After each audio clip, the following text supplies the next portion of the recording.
Hello, everyone, and welcome to the P1 Broadcasting Network. It's Murph, it's Sam, and you know what that means. It's Friday night, it's the AMA on the P1 Broadcasting Network, and tonight we've got a special event. It is the championship finale of the AMA Archway Industrial Coatings Truck Series, 150 laps, 150 miles. From, as Gary Godso says, Bad Phoenix, Sam. I think I've heard that term more than one time from you guys, but frankly, I think if you just show up to Phoenix, it's a good thing. It's a good place to have a race. It most certainly is, and we saw a dandy last night. Greg Evans prevailed after a spirited fight from Kendall Paul, Ryan O'Donoghue. David Dunwoody made his best efforts to get up to the front. It was a classic of a race, really, and Greg Evans took home the Blackmagic Studios Grand National Series trophy tonight.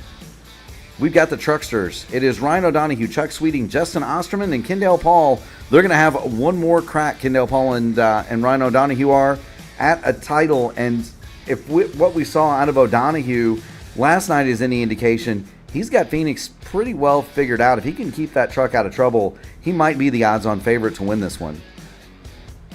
Well, he's certainly been the driver that's been at the top of the speed charts. He's been at the top of the qualifying charts. He's been at the top of the finishing orders. Ryan O'Donoghue has been the picture of consistency, and so if you're going to put the money down on somebody that you want to get the most return from, Ryan O'Donoghue would be one of them. But as we learned last night, anything can happen. Congratulations to Greg Evans for his Blackmagic Studios Grand National Series championship last night. It was a great season.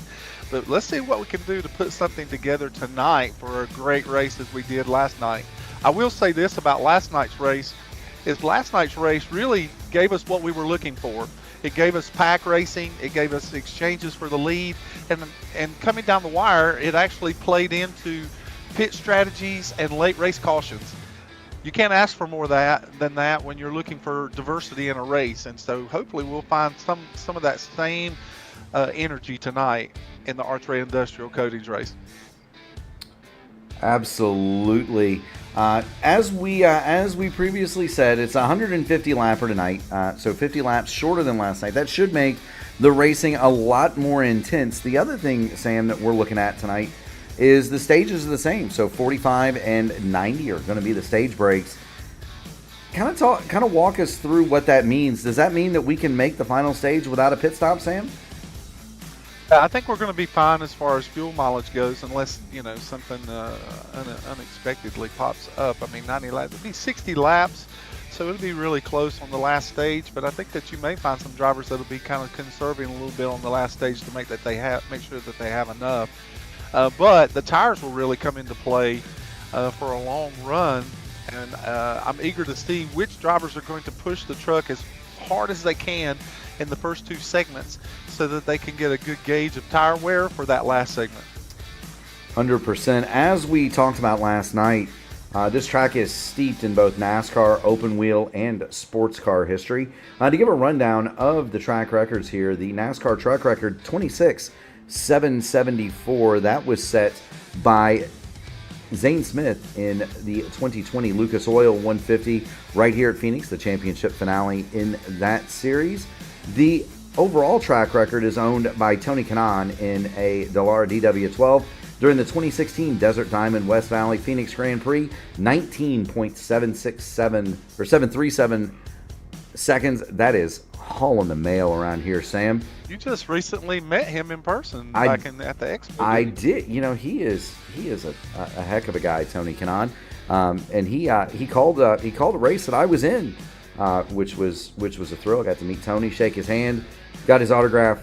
Tony Kanaan, a wonderful person, and always wish him the absolute best in his travels. This track was reconfigured.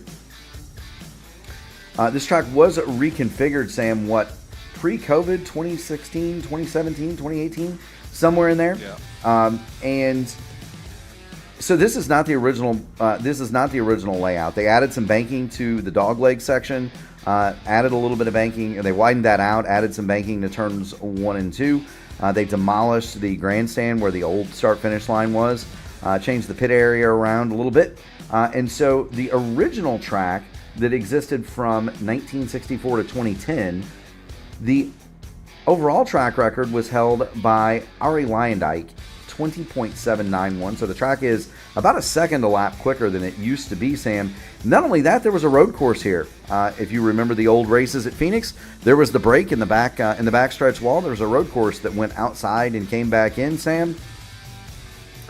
The track record for the road course here, Juan Manuel Fangio II in a Dan Gurney Eagle Mark III, 50.695 seconds. Speaking of speed tonight here, Sam, what's your bet on the fastest lap here in practice?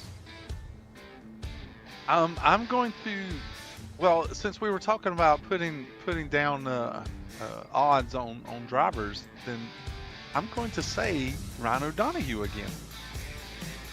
You know, and you would be 100% right. Ryan O'Donoghue, with a couple of minutes left in practice, the championship points leader, has done it one more time. He lost his streak of 612 weeks in a row of being fastest in practice a couple of weeks ago, but Sam, he's right back at the top of the charts. Chuck Sweeting is second.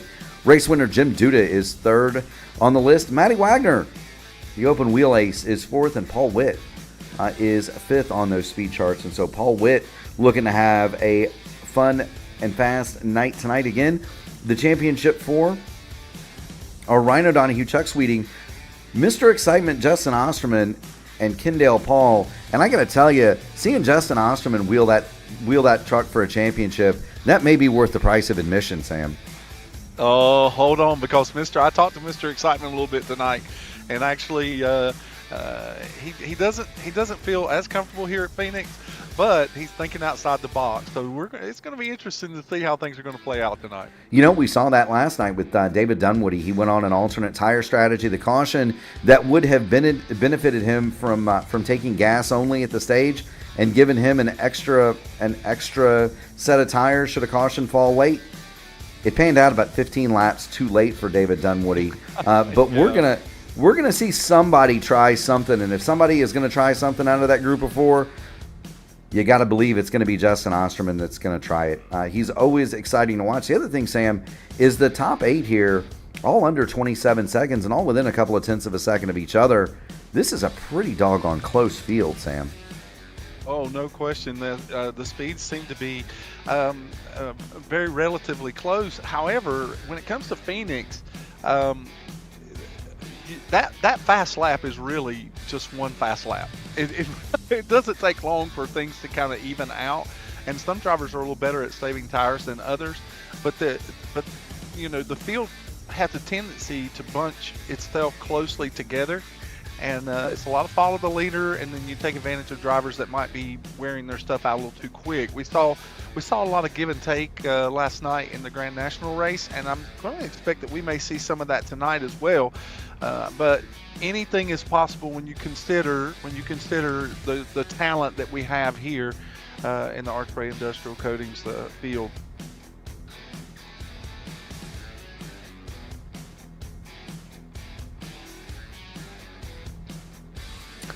All right, Sam, we are done with practice here at Phoenix. And so that's going to give us, that's going to lead us right into a qualifying here for the AMA Archway Industrial Coatings Truck Series. In the Archway Industrial Coatings 150, we'll go ahead and get the leaderboard out of there for just a second, and I'm going to stick with Ryan O'Donoghue when he gets out here. I want to see what kind of lap Ryan O'Donoghue is able to put up. And so we're going to wait on Ryan. Crash Neon, Kendall Paul, Donald Green, Chuck Sweeting have all taken to the track. Do want to point out Ryan O'Donoghue in the chat had said that his power was being intermittent. He has his generator on standby. But Sam, he's not confident in his power situation. Oh no! Talk about a monkey wrench. I mean, that is a monkey wrench indeed. Ryan O'Donoghue not in the session. We'll go ahead and have a look at Crash Neon as Crash runs around here. Now, O'Donoghue was in the session, but he has not yet made his way to pit road, and he's going to need to go ahead and get himself out there, Sam. Well, actually, he is showing in the server. So he's just not yet. Jeremy Dunwoody is not right. Jeremy Dunwoody is not in the server at the moment.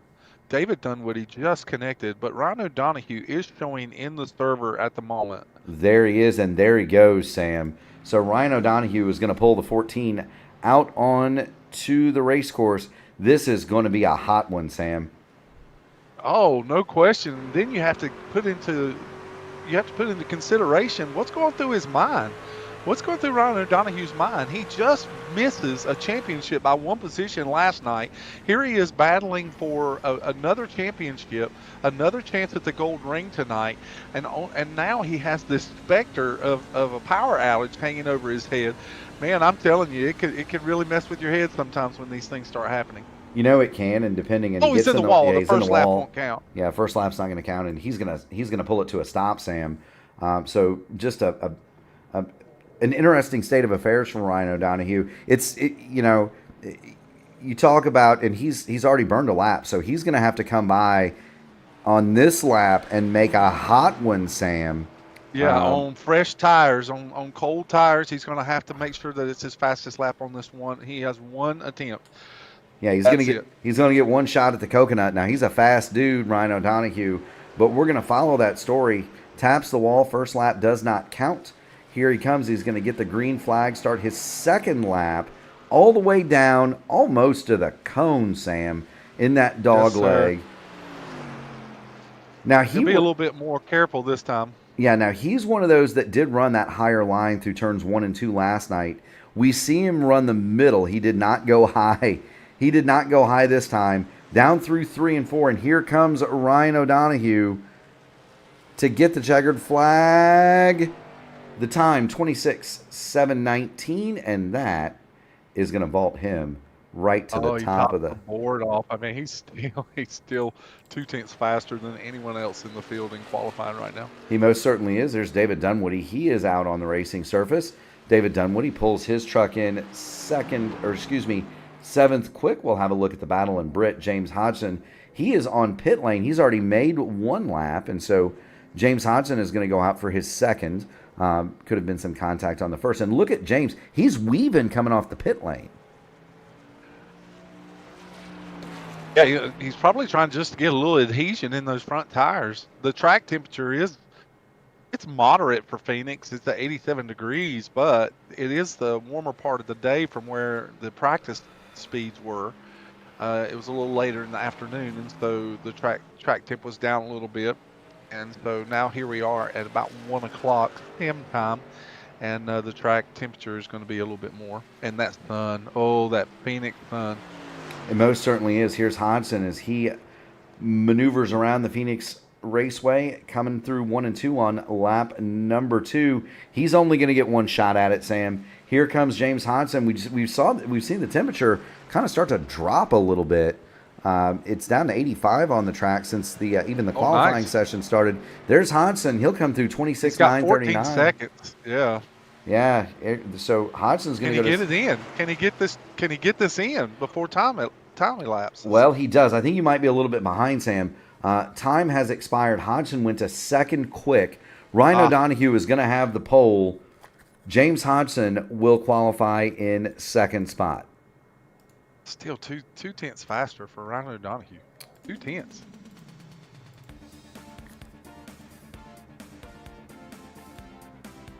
As we mentioned, Ryan O'Donoghue is going to have the pole, 136.271 miles an hour. James Hodgson will go from his outside. Matt Sisler and Paul Witt will make up row 2. Chuck Sweeting and Jim Duda will form row 3. Lewis Hayes and John Hutchins will be row 4. And then Crash Neon will start alongside David Dunwoody in 9th and 10th. Starting 11th, it's Justin Osterman and Kendall Paul, a pair of championship contenders. Donald Green will roll from 13th. He'll start alongside Matty Wagner. Brian Sharp is adminning the session, and so he will not be racing tonight. And Jeremy Dunwoody is not yet come to the grid.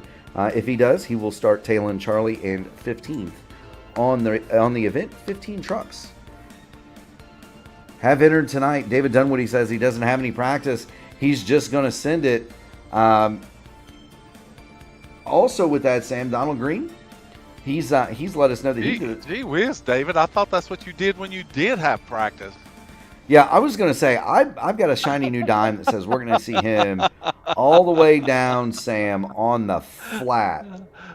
Oh, yeah. No, he was making very unconventional passes last night and catching drivers off guard. Yes, he was. And so we're going to keep the camera on David Dunwoody when this race starts, Sam, because it's going to be fun. So we have a Mr. Excitement in the field. So can we call Dunwoody Mr. Unpredictable? Can we do that? As long as you buy one of his paints, Sam, over there at Black Magic Studios, I don't know that he cares what you call him, to be honest with you. But he's just call him to the register, right? That's right. That's right. We're going to get some last minute instructions here, and then I believe we are going to see the same kind of salute that we saw last night, Sam. Yes, so just beware of some extra caution laps. All right, man. Light you back on the pace car. We're not going green this time. We are not going green. Hello. Considering this is the last event of the season and a championship race, and things have culminated to this particular point. Still, just a great field tonight of trucks. Most certainly is. Take a look at what you'd see if you were sitting on Snake Hill, Sam. Thank you. That's right. I remember as a little boy watching a race from Phoenix. There were cowboys on horses up on that thing. Now they've got it all terraced and looking nice. They would actually hire third-party companies to come out and clear rattlesnakes off of the hill prior to race events. I believe it. Yeah, that's a true fact. They would come out and do that.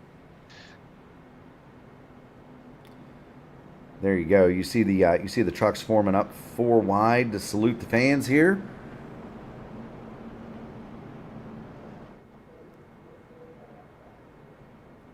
It's a pretty sight, Sam.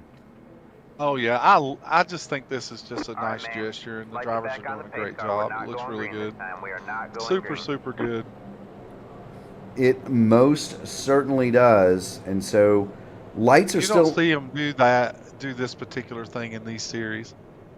No, this might be the only series that I can recall. The 4 wide thing. It's always tricky when you do this. It's a manual process, and you can see the trucks on the back there. It's always tricky when you do this.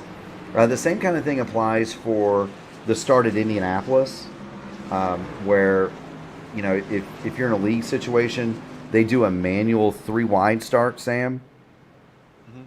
And it's the same kind of thing. You know what I mean? You have to really be cautious to the point where a lot of times they'll practice these maneuvers just to kind of give drivers, they know what to expect.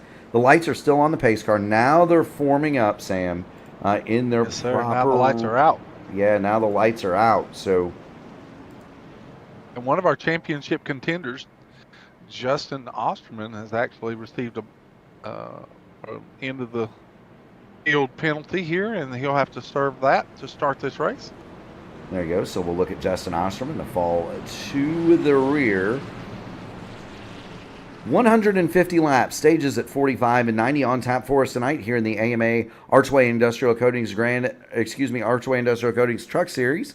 I wanted to say Grand National. We said it a lot last night. I'm going to say, Sam, a lot. Sam Crow is the glue that holds this broadcast together. He is the man. Encyclopedic NASCAR stock car knowledge. And I am so very grateful to have him here. That's bull. Ryan O'Donoghue has. We know where the knowledge is, Mark, and you definitely got it, brother. Ryan O'Donoghue. Run the green flag. Ryan O'Donoghue with a good jump here.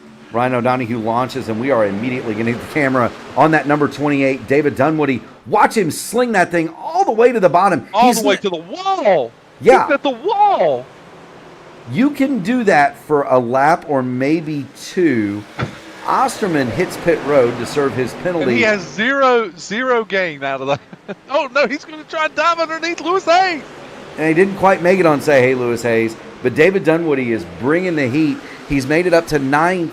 And there he goes all the way to the bottom. He's underneath Say Hey Lewis Hayes. Hayes 3 wide in the middle. He backs out of that. John Hutchins now stuck on the top. So Dunwoody has gained all that effort. He's got one spot. And now he's got Kendall Paul working to his top side, Sam. Really surprised with Kendall Paul with that qualifying effort. That's really been out of character for him this year. He's always usually in the top 5, but for some reason maybe cold tires kind of inhibited his qualifying run. But in the end, Kendall Paul, being the consummate professional he is, he will work his way up there. Yes, he most certainly will. He was very fast last night. David Dunwoody loose coming off of turn number 2, and he's going to lose all of the real estate previously gained. Drops to the bottom. Lewis Hayes, Kendall Paul get past. We've got a truck sideways off of turn 1. It's Jim Duda. Excuse me, turn 4. Yeah, Jim Duda very slow through the dog leg. Let's get back. It looks like he just got extremely loose. No. Or was it? It's back around Jim Duda. Yeah. It looks like it's Jim Duda. And there's the 0-3. He lights up the rear tires, and just the curvature of the racetrack means all he does is just kind of give the inside wall a kiss there. Pancake that left side. Yeah. He's gonna keep on trucking. He's gonna go back to 13th spot. It is worth noting Justin Osterman served his drive-through penalty to start the race and made it out without losing a lap, but he is almost a lap down to this man, Ryan O'Donoghue. O'Donoghue leads it from Matt Sizzler. Sizzler looking to his inside. Chuck Sweeting, championship contender, 3rd. Then Paul Witt and James Hodson. Sizzler looking to the outside of Ryan O'Donoghue. Now, they've got a little bit of history here, given what happened last night in this in the Grand National race.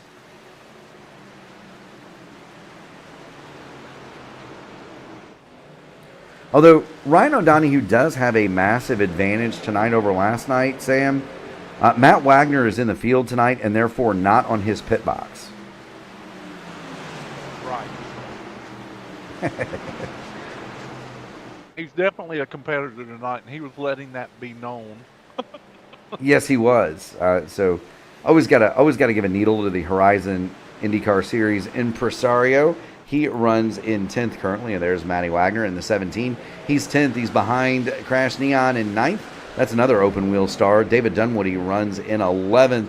But the battle is at the front. Matt Sizzler has gotten past Ryan O'Donoghue, and this is the championship fight right here. O'Donoghue on Sweeting. O'Donoghue has that top spot for the championship, and those drivers are noted by the P next to their names. Paul Witt is 4th. Good-looking 29 truck for Witt, and James Hodson, the forward-facing 88. He and John Hutchins are kind of the cabooses on this train. It's good to see Paul Witt back on the track. We've missed him for the last few events, so it's nice that he can make this race. And he's hanging in there right with these leaders. He is a fast guy, Paul Witt. Very, very, very good, very professional. It's one of those situations, I think, where life intervenes sometimes, Sam, and we all have that happen. None of us are making big money except for Sam, and so life intervenes. You have kids, you have family, you have vacations, you have jobs, and so it's very difficult to make every race, and so you make the ones you can. But when you're here, Sam, you want to give a good account of yourself, and Paul Witt is definitely doing that. And you're right, John. Crash Neon does race anything everywhere. We've seen him in the IndyCar official races. We've seen him in the Indy Lights cars. We've seen him in both the Grand National Series and the truck. And he's a fast dude in just about anything he touches. Running along currently in 9th. Paul Witt just dove to the inside of Ryan O'Donoghue. O'Donoghue, he's going to try to return the favor down the front, Sam. There's going to be a lot of these moving positions throughout the run. I think some drivers are going to just try to plan how they want to approach the race for each event. Maybe experiment with how the tire wear is, or they may want to prove themselves, like Matt Sisler. Matt Sisler wants to be out front, and that's where he's drove himself to, and he wants to stay there. Chuck Sweeting, I've just been waiting for him to rear up over the last few races. He's been a contender all year long, but he's just been quietly lurking in the shadows over the last few races, and so I'm interested to see how Chuck Sweeting is going to pull out this Phoenix event. 100%. And Chuck Sweeting, you know, it's one of those. It's one of those where he's been bad fast in a lot of these races. He's had a lot of bad luck. Right. He made the championship and you wonder too what Ryan O'Donoghue and Kendall Paul learned from last night. O'Donoghue took the pole by 0.2 of a second. We mentioned he went to school last night behind the deuce of Greg Evans. You wonder what Ryan O'Donoghue is thinking, what he learned behind Greg Evans last night that he might be able to apply here today. Same for Kendall Paul. He's not made his customary charge to the front. Now, they're in the lead group. Kendall Paul is, and you see him stick his nose of the 78 underneath John Hutchins. But those two are normally among the leaders. Not so tonight. It appears as though Kendall Paul and Ryan O'Donoghue are really just kind of saving their stuff here pretty early, Sam. It does seem to be that way for those two drivers, although I think I just saw Kendall Paul. He just made a pass for another position. Yeah, he's making his way around John Hutchins now, and so Kendall Paul's trying to get up here where he can fight for these top positions in the event, but I don't know how much he's conserving, considering that he had to come from the back of the field. Ryan O'Donoghue, of course, could very well be saving here. And at the 20-lap mark, between 20 and 25 laps, you'll start seeing a bit of a difference with these trucks. You'll begin to see who's saving more tire than someone else. And then by the end of the run, it'll be a good indicator of what these drivers have for the third stage. We most assuredly did see comers and goers last night, and that was about, you're right, the cutoff, 20 laps, maybe 25. Remember, we're going to go to 45. We're going to have a stage break. We're going to go to 90 and have a stage break, and then we're going to have the final 65, or the final 60 laps to decide it here. Right now, Chuck Sweeting is the championship leader. He runs second behind this man, the Three Birdies machine of Matt Sisler. Paul Witt is third. Ryan O'Donoghue is fourth, and there they run. James Hodgson fifth. Kendall Paul sixth. John Hutchins is in seventh, and that is your lead group. About a second behind them, you've got the trio of Lewis Hayes, Crash Neon, and Matty Wagner. That is 8th, 9th, and 10th. David Dunwoody runs along kind of by himself in 11th. Jim Duda, after his early spin and contact, is 12th. Donald Green, there is Donald in the 51. He is 13th.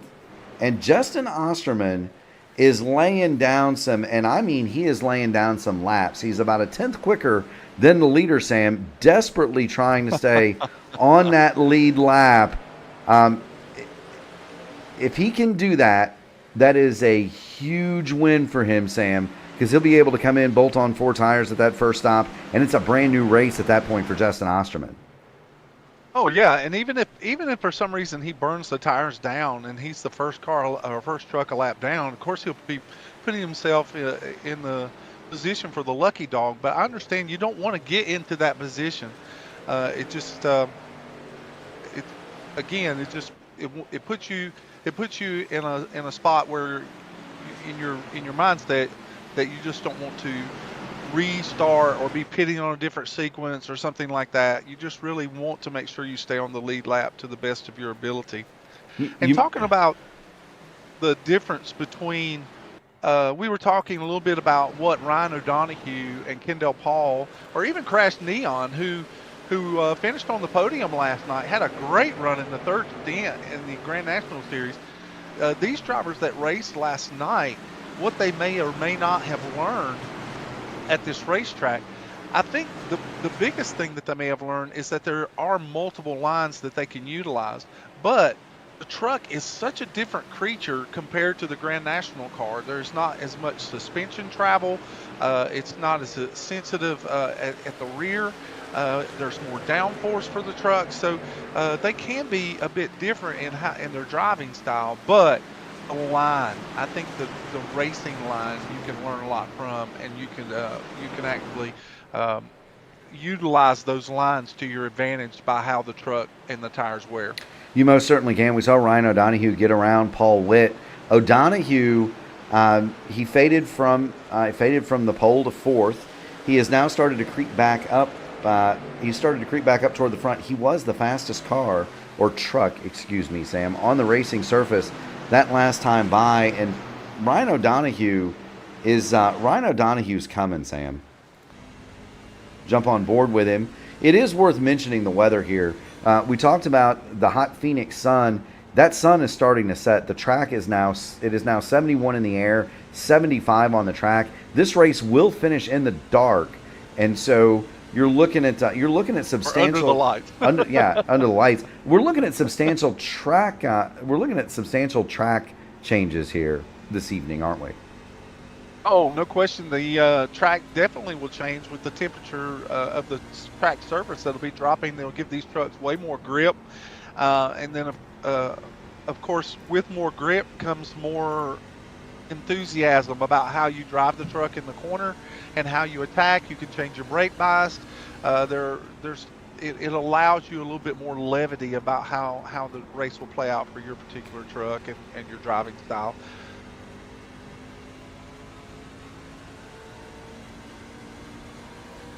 Well, Ryan O'Donohue really just kind of working this differently than what we've seen in the past. Ryan O'Donohue's usually one that'll jump out to the lead, try to pull out as far as he can, and just go. But tonight, it seems like he's got a different strategy.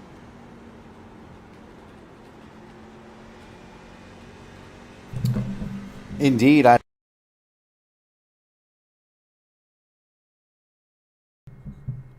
I'd have to bill you right, Sam. My apologies. I knocked my microphone off, and it caused my whole system to go cattywampus there, Sam. We're going to put the poll in the chat. Who do you think is going to wind up as the champion here this evening? We're riding on board with Ryan O'Donohue, and we have been for several laps. Greg Evans has popped in the chat, and he says that it is now recess time for Ryan O'Donohue. He is all over the back of Chuck Sweeting, and he has been consistently faster than both Sweeting and Sizzler over these last 5 laps or so. And it's just, I think, a matter of time before he goes by Sweeting and then mounts a charge. Here he is to the inside. We've got some big time battles going on behind them, though. Kendall Paul has dropped to the inside of Paul Witt. Kendall Paul going to try to move. Those two drivers have been going at it hard the last couple of laps.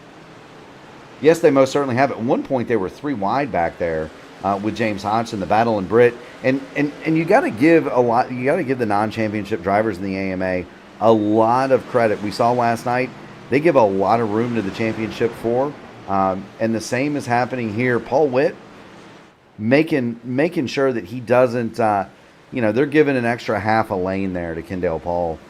James Hodgson jumped out of the gas to avoid running him over earlier. Really just a lot of heads-up driving around those championship contenders here. Yeah, the only hiccup to that particular point was the unfortunate contact between Matt Sisler and Ryan O'Donohue last night in the Grand National race that sent O'Donohue to the outside wall and just sustaining a little bit of damage. But Ryan O'Donohue still was able to come back and finish in second, and was keeping pace with Greg Evans there in the last stages of the race. So that was the only misfortune about interaction with the non-championship drivers. Yes, it was. Greg Evans has popped into the chat. He says it's class is over and recess has begun. Chuck Sweeting has succumbed to the 14, and Ryan O'Donohue is now pulled up on the rear of Matt Sisler. He was 0.2 of a second quicker that last time through, and it's not going to be long, I don't think, before Ryan O'Donohue reassumes the lead of this race. Well, Matt Sisler he's no stranger to leading races nor winning races, and so Matt Sisler is going to probably going to give him a little bit of a fight here. I don't know that he'll do anything egregious, but I do believe that he's going to want to hold on to that lead as long as he can. That clean air is nice.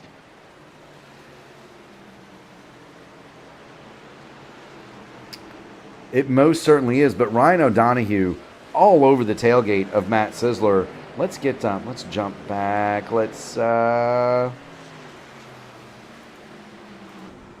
There goes O'Donoghue to the bottom. Sisler with the big run on the high side. Door to door.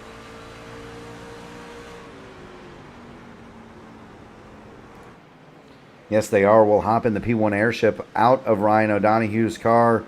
Here they go. They touch. They make contact across the start-finish line. Oh, they hit again.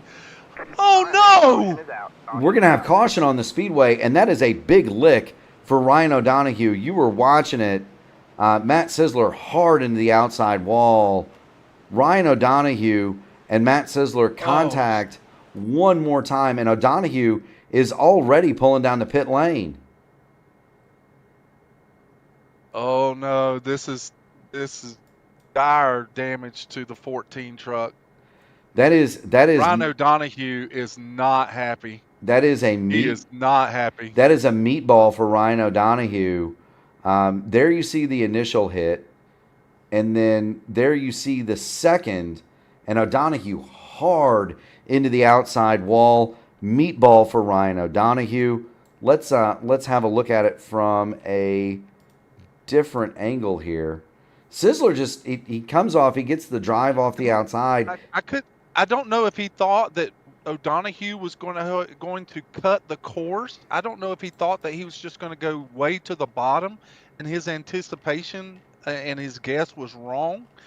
And O'Donoghue held his line, and then Sisler just, thinking that he's going to the bottom, and O'Donoghue's there, and he doors him. And then it's just subsequently gathering the trucks up after that, and O'Donoghue's truck, and I fear to say O'Donoghue's night is probably over.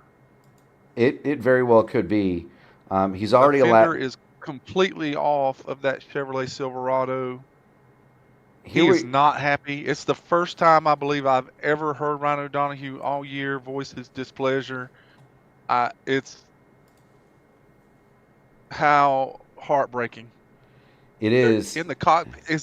That's his cockpit that you're showing the damage of him driving, correctly?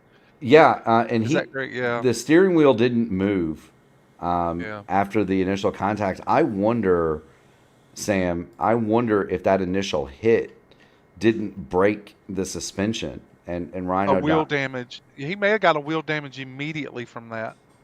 Yeah, because the wheel does not move at all. Yeah, let's That's a good observation, Mark. That's excellent. That's great. That's a great observation. Here's the initial hit. Because it's still not moving down to turn one. It's just not, or down to the dogleg or turn one. It's no. There's the initial hit, and watch. You can see from the cockpit, Ryan O'Donoghue's wheel doesn't move, and it's not moving down the back. He has no control over that truck. He was going down pit lane and kind of rubbing the wall. And so he was really fighting to get any steering in that truck. Yeah, he's just, oh man, heartbreaking. Just heartbreaking. It most certainly is. Sisler, pleading his side, saying there was nothing intentional there. But you just can't help but feel for Ryan O'Donoghue, and he decided to take a different approach to the race in a way that he could save tire. He ran down the leaders, and then the misfortune of that I'm really heartbroken for him. Most certainly so. Now you don't ever want to say you're ever out of it. He's 2 laps down. He's still sitting on the pit lane. He's got the meatball. Kendall Paul and Chuck Sweeting are going to go back after this. There are still stage breaks here, right? We're going to get another stage in, 6 laps or so. I don't know how extensive. We still have championship contenders in this race. We still have championship contenders. Chuck Sweeting and the second place truck of Kendall Paul are 2 of those contenders. Justin Osterman is trying to make his way up through the field so that he can get in this fight as well. And so we still have championship contenders that we can certainly concentrate on, as well as the rest of the field. Most certainly so. Chuck Sweeting has now assumed the lead. Kendall Paul works to the inside of Paul Witt. James Hodgson, the battle, and Britt has the best seat in the house for this battle.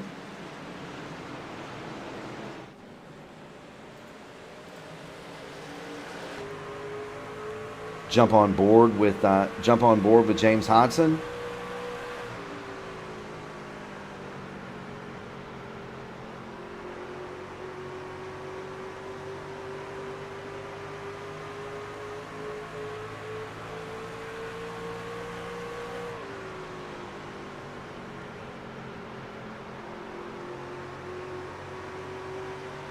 I'm almost speechless at this point. Just after that, it just caught me off guard. I never, and we were just talking about the rest of the field and just how clean things have been. It's just, wow. You hate to see it, and you don't know. We don't obviously have. We obviously don't have iRacing till we don't know if if Sizzler got loose up there and had to correct it and lost it. Paul Witt certainly got loose. Of course not. We don't know, and certainly Sizzler's been around a long time. He's not doing that on purpose. But you don't know. And as broadcasters, we don't take sides. Absolutely not. We can just call what we believe we see. That is true. I'll tell you what I believe I see is Justin Osterman dirt tracking around the top of turns of turns 1 and 2. He had that truck 40 degrees out of shape. We're going to jump on board Mr. Excitement as he looks at the back of John Hutchins. He has come back up through this field. He's trying to get himself another spot here before the stage ends. There goes Osterman to the bottom. Well, with one of the contenders that's knocked out of the race at this particular juncture, with one of the contenders that's out, if you're Justin Osterman, you started at a disadvantage, and you see that now your odds have just increased by 25%. That's incentive. And so why would you not really start trying to push the truck a little bit harder, see what you can get out of it, make the most of these advantages, and see if you can't make that 25%, 35%, and so on and so on. Oh, 100%, Sam.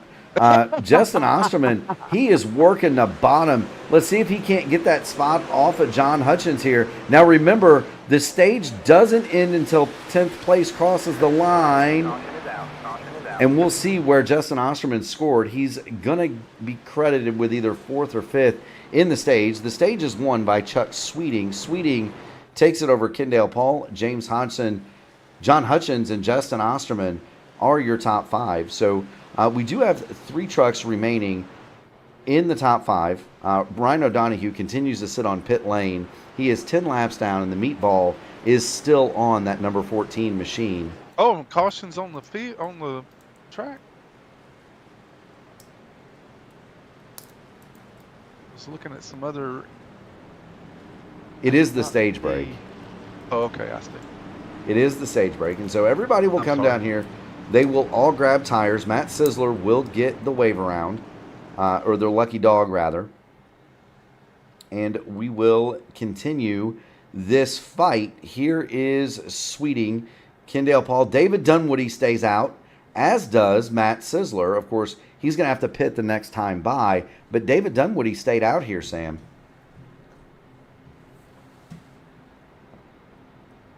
Makes you wonder if David's going to try another strategy tonight. That would make sense. Now, he doesn't have anything to lose. He's not in that championship. No, he's looking for the W. He's looking for trophies. Yeah, he's trophy hunting. But here comes Chuck Sweeting into the pit lane. And along Matt Sizzler will be the lucky dog recipient.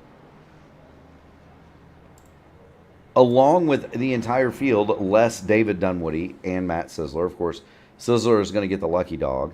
Out they come. Sweeting will win the race off of pit road, followed by Kendall Paul, James Hodgson, and Matt Wagner is going to come off of pit lane 5th. How about that, Sam? Matt Wagner's he's wanting to make his presence known before the season is over. Just kudos to Wags for all of his effort and his commitment this year, and just wanting to he's already a good racer, and so he's just been committed to the AMA Truck Series this year. And just a big shout out to Wags for always wanting to be better. I would absolutely love to see him run the full season next year in the AMA Archway Industrial Coatings Truck Series. And speaking of Archway Industrial Coatings, do want to thank them for their support. If you're looking for concrete flooring solutions in the St. Louis area, give them a call. That's archwaycoatings.com. They do commercial, restaurant, retail, concrete repair at home. You need a new floor, Sam. You found the perfect partner to get the job done now. That's archwaycoatings.com. The lights are out on the pace car. We are going to get the green flag the next time by. You mentioned it, Sam, in that this track is excruciating in terms of coming to a restart. Here you see him. We're in Mike Rigney's skybox getting free cookies. You see the field come off of turn two. They go all the way down the old front stretch. And the restart zone is not until they get nearly off this corner right here, Sam. It is a long haul. It just feels like you're pacing forever. That little stretch, it's amazingly excruciating. It most certainly is. Here we go. Green flag off the cactus cam. And somebody able to get that big jump from the restart zone, and he has that privilege and that right to be able to get a jump. He does. Older tires. He does, and he does. He needs it. 3 wide coming off of turn 2.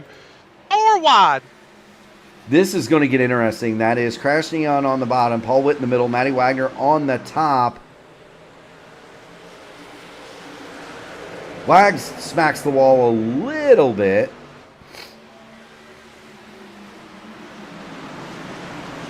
Now, I did find out a very interesting stat last night. Is one of our championship contenders here tonight is Kendall Paul.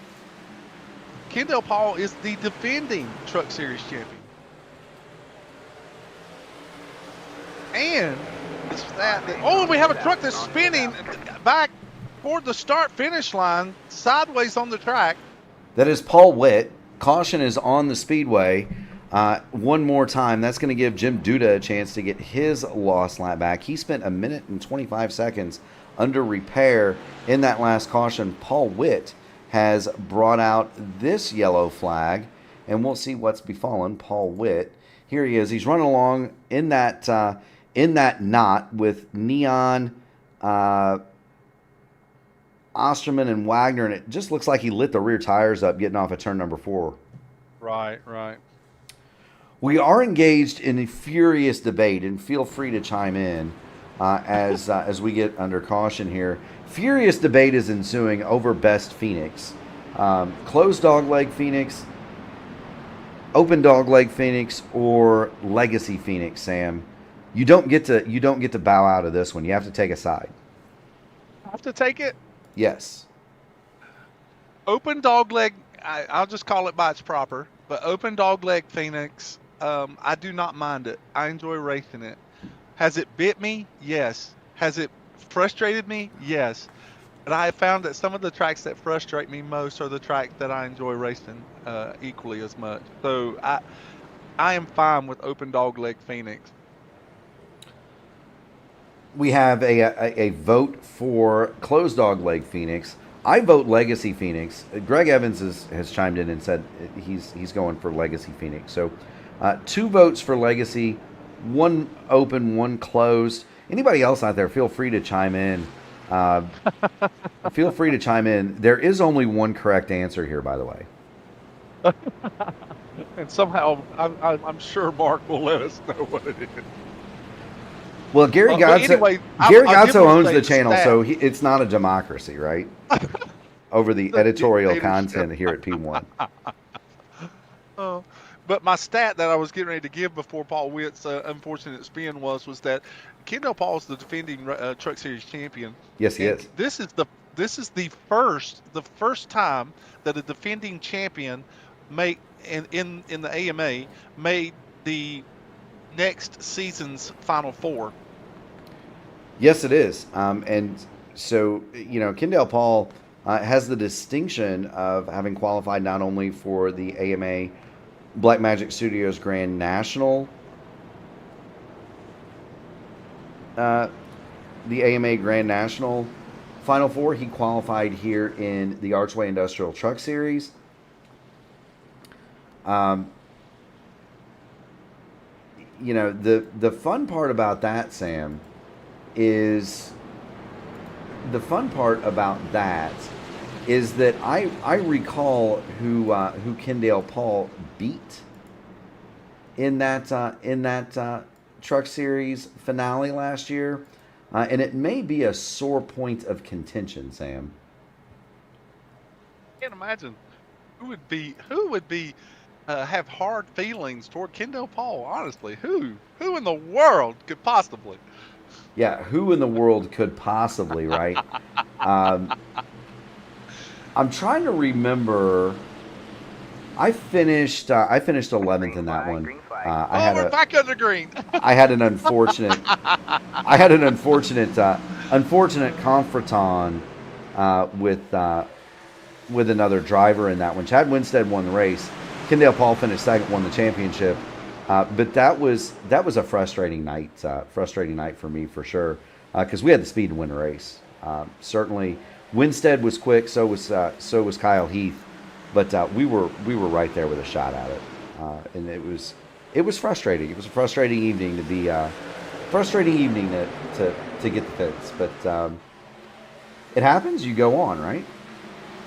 Oh, absolutely. You go on and you try to lick your wounds, as we say here in the South, and just and now Osterman sideways off of turn 2. And we saw that, and that looks just like it did for Paul Witt, where he just lit the tires coming off of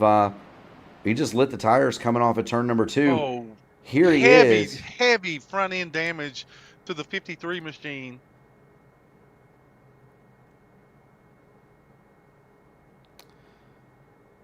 Yeah, here it is. They come off the corner, and just as I suspected, what you don't see from that angle is where the tunnel comes underneath the Phoenix Raceway, and there is a pronounced bump. It's almost like a ditch in the track, and if you hit that wrong, it will turn you loose. It is much more pronounced in an open wheel car than it is in a stock car or truck, but it is still there, and it will absolutely kick your vehicle sideways if you hit it wrong.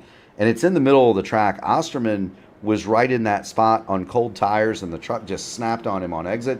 Osterman is going to have to come down pit lane. Now, critically, he does not have a meatball, so he should be able to effect as much repair as he can stomach here, but it is going to cost him a large amount of time. Kendall Paul leads it. He's got David Dunwoody behind him, and these caution laps racking up are just making they're just playing right into David Dunwoody's hands. Before that accident happened, as a matter of fact, he was driving back to the outside of Kendall Paul trying to retake the lead.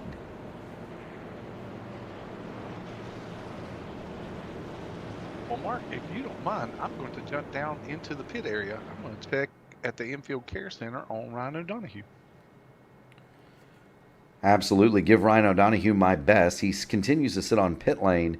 The truck has been under repair for 17 minutes. He is 23 laps in arrears, and there has got to be a lot of frustration underneath the visor for Ryan O'Donoghue. He will be classified last today in 14th spot after the contact with Matt Sisler. The lights are on the pace car. We are working lap 59 of 150 here in the AMA Archway Industrial Coatings Truck Series. Do want to thank Archway Industrial Coatings for their season-long support of the AMA. They're a St. Louis-based flooring company that do epoxy and urethane flooring solutions that withstand the tests of time, all while meeting their customers' installation schedules and budgets. They're committed to doing the highest quality work at the lowest possible cost every time. Commercial, restaurant, retail, concrete repair at home. If you need a floor, you found the perfect partner to get the job done now. Get ready to floor it with Archway, archwaycoatings.com.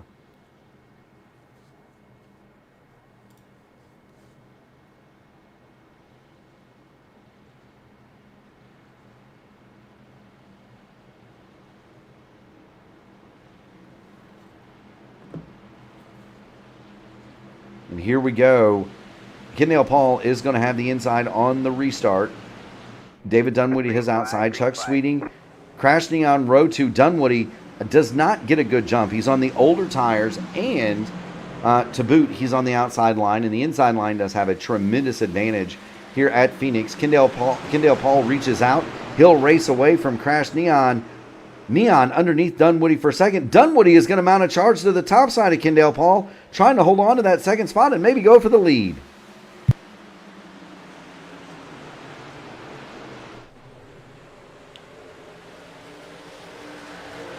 It's Dunwoody working to the top side. Now he's going to go all the way down to the bottom, cut the course all the way up behind Kendall Paul, and now he's going to work the outside. Crash Neon, he's going to look to the bottom. David Dunwoody using every bit of real estate here at the Phoenix Raceway, trying to nab this lead from Kendall Paul and maybe score a win. Now remember, David Dunwoody did not stop under that initial caution. Well, I am back from the infield care center. Ryan has been cleared. Needless to say, Ryan O'Donoghue is extremely disappointed. He's got a lot of question marks that are bouncing around in his head. And, I think his first comment was, if you don't have anything nice to say, but, discretion was the better judge at the end of the conversation. And he's extremely disappointed as anyone rightfully would be. Yeah, and I can only feel for Ryan O'Donoghue. I've been in that position before, Sam. It's heart wrenching. You want to jump up in the same here. Yeah, you want to grab the microphone and say your piece, but discretion is the better part of valor. You're exactly right. David Dunwoody on those old tires, he hung tough for just a little bit. He is now starting to surrender position. Sweeting and Crash Neon have gotten past. Now they're going to be 3 wide. That's Hodgson on the bottom, Witt in the middle, Dunwoody on the top for fourth. Hodgson is going to back out of that. Matt Wagner gets right to the rear bumper of the Battle and Brit in the forward-facing 88.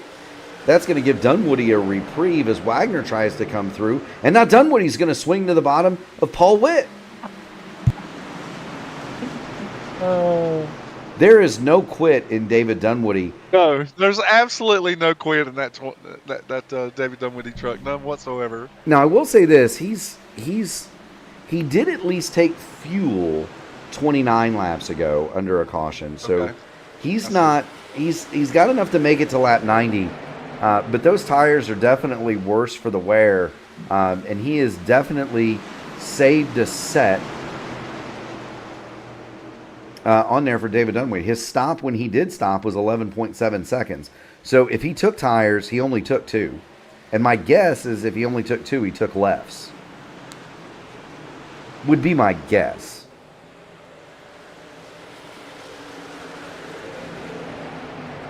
Big move by, just a big shout out to Crash Neon tonight, who's really making his presence known as much tonight as he did last night in the Grand National Series race.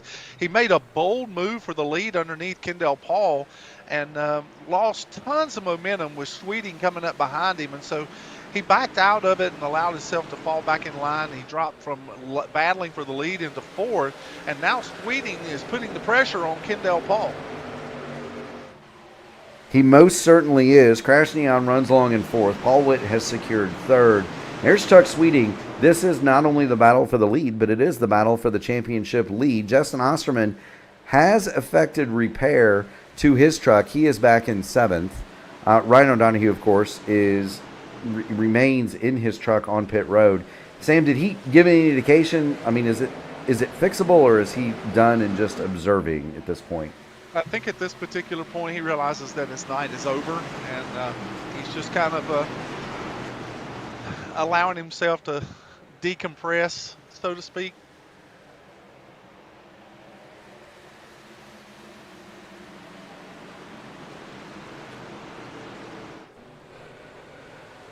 Just tried to take a moment to concentrate a little bit more on the driver than his demise. sometimes I feel like what drivers, when you begin to talk about something, a misfortune like that, and try to get more information out of them, it's almost like rubbing salt in the wound. I just more or less wanted to let Ryan know that we sending him our sentiments, and we're sorry for the end of his championship run. Most certainly so. Chuck Sweeting continues to hound Kendall Paul. Those two trucks pretty much the same speed over the last several laps. Paul Witt, just the interested party in third, but he's got trouble because Crash Neon is coming. Well, Crash Neon had some speed at the beginning of this last restart, and so if he has any inclination of repeating what he did last night, then he's in a good position to do it. As we see Chuck Sweeting with a big dive down to the bottom of the dog leg. Yes, he is, and there goes Chuck Sweeting. Now, Kendall Paul, we saw this. If he chooses to fight, we saw this last night. If he chooses to fight, he's going to get a big run and a nice crossover move coming off of turn number two. Nice. Coming off of turn number 2, and he's going to have the preferred line going through 3 and 4. And then he'll have the shortcut on the dog leg coming through here. Here's Kendall Paul, and he's now going to go all the way down to the pit wall almost. Kendall Paul trying to hang on to that lead. Caution is on the speedway. It is Matt Wagner. Oh, no. Matt Wagner. He was in a battle back here with Lewis Hayes and Justin Osterman. They're 3 wide through the dog leg, and Osterman tries to fill that space between the two trucks, and Wags just drifts right into that 3 wide situation. Big knock for Say Hey Lewis Hayes. John Hutchins also gets a piece of that. Say Hey Lewis Hayes kept it straight. Matt Wagner doesn't really hit anything all that hard. He backs it in the wall a little bit. But that should buff out, Sam. That doesn't appear to be huge damage. I did see a panel pop off the truck. I don't know if that was off Lewis Hayes' truck or if it was... It wasn't off of Matty Wags. Let's see about Say Hey Lewis Hayes Yeah, it may here. very well be off Lewis Hayes' truck. Yeah, Say Hey Lewis Hayes is coming to pit road, as is David Dunwoody, I believe. No, that's not Dunwoody. Is it It is Dunwoody. Justin Osterman and Matt Wagner are also coming to the pit lane. Sam, just like you, I am going to go visit the pit lane. And so I'll let you have it while we're under caution. Exactly halfway, 75 of 150 here at Phoenix. It is the AMA Archway Industrial Coatings Truck Series Championship Finale. Well, while Mark goes into the pit area to do a little bit of journalism work down there, we'll just go ahead and get you back out on the racetrack, as we find that a lot of these drivers that were involved in the most recent incident, now they're headed down the pit lane to forward repairs that they have incurred. Matt Wagner is in his pit stall, as well as Justin Osterman and Lewis Hayes, all 3 trucks.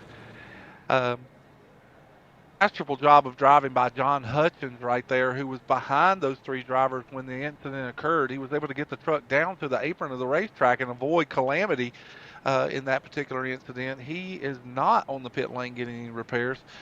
Lewis Hayes will quickly, before any of the other trucks involved, he'll be able to get his truck back onto the racetrack.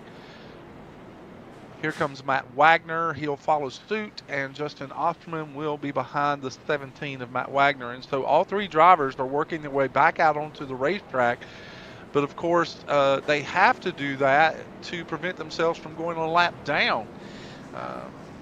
And so they may have afforded all the repairs, or there may be some optional repairs that they have not been able to get to because they didn't want to lose that lap.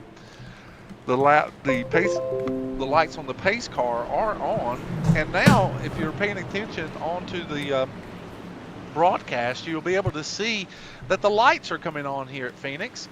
The sun is setting, and the lights are coming on. Yeah, you can see it, Sam, and the cool thing about the lights coming on, just like in real life, all the chrome effects on the paint scheme start coming out. It's a beautiful sight. I do want to report that the candy stash in the pit lane has been raided. Oh no! There's a candy stash and no one told me. Well, see, the kids went out trick or treating, and there is a dad tax. Wait a minute. We're not at. We at halfway? We Yes, are. we're at halfway. We are at halfway. 78 of Oh, one. I took the over under on who would mention Halloween first. It was me. I had to. I was hungry, and so I got up and went to get a sandwich, and there wasn't any lunch meat available, and so I looked, and there was a huge bag of candy sitting on the counter, and so I got me some Reese cups, Sam. Oh well, I'm sure that there'll be plenty of candy in the days to come. You can get your hands on, especially with a house full of kids like you have. There is a dad tax. It is alive and well. Chuck Sweeting is taxing the field right now. He's got past Kendall Pulp, and they've got Paul Witt in immediate attendance behind him. Now, Chuck Sweeting is one of these championship contending drivers who has constantly been hounding this lead position. I really wonder if he'll want to give this up before the stage break. I think that he may want to just stay out there for the stage break so that he can be on point for the last stint. I hate to interrupt you, Sam, but they were 4 wide for 6th just a few laps ago. You could have thrown a pillowcase. You could have thrown a pillowcase over John Hutchins, Jim Duda, Matt Sisler, and James Hodgson, David Dunwoody, all. They've got it straightened out, but that was a pretty gnarly looking wad of trucks. Oh, you may have spoke too soon. They're still door to door back here. There's Dunwoody all the way down to the apron again. What a run from that position. He does. He's alongside Sisler. He'll see if he can't make that stick. Dunwoody all the way down to the bottom. He's going to get under Jim Duda here. Dunwoody is one of those that did stop for tires at the... Paul Witt's calling for a pit stop here. Yes, he is, and it could be that Paul Witt has sustained some sort of damage, or it could simply be a life event, Sam. Do you think it's a little too early for a pit position or a track position pit stop? Maybe he's pitting so that he'll have better track position for the last stint. I mean, that's a possibility. I mean, we're only a few laps from this. Oh no! John Hutchins sideways. Can he save it? All right, man. Caution is out. No, caution's out. And that's Matt Sisler, who drove it in way too deep that time, lost the front end of the truck, and gets into the left rear of John Hutchins. In fact, he drove it in so deep that it looks like the front's locked up on him. Yeah, and John Hutchins fought to save that truck and that truck, and finally it just hooked up and drove straight in the wall. And so John Hutchins is going to have the meatball. He will come down the pit lane. Matt Sisler is also going to have some severe damage to that truck. To answer your question, you wouldn't want to pit under green here, Sam. If you do that, you're going to lose at least a lap, if not 2. Yeah, it just seems odd. I'm curious of what Paul Witt's strategy would be here. It could just be a lot of times, and I'm guilty of this too, Sam. You've got a button you hit on your steering wheel that says. Yeah, he could very well have inadvertently hit that button. I thought that as well. Yeah, I mean that happens because he's running in the 3rd spot right now. He most certainly is, and I hit that button inadvertently all the time because it's right next to, in an open wheel car, it's right next to my weight jacker button. And, I want to point out something very frustrating about running in the trucks here in iRacing. When they began to build this new damage model, the trucks were one of the first classes of racers that they worked with. And the damage model in these trucks is so sensitive. And when you see a driver and it's not to call out that I would think one driver deserves bad luck more than another, but I would have thought that Justin Osterman, when he spun coming off of turn 2 and he just dead centered the truck on the inside retaining wall, I thought for sure that would have constituted some motor damage, but it didn't. He comes in, he affords repairs, and then you have John Hutchins, who was in a slow slide. He overcorrected a little bit, and then he just touches the outside wall, and now he has a meatball flag. So the unpredictability of the damage model sometimes is so frustrating in the truck series.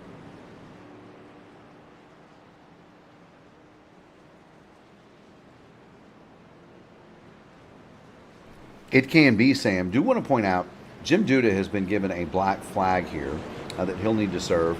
Pit stops have happened, and there is some of that positioning that you talked about.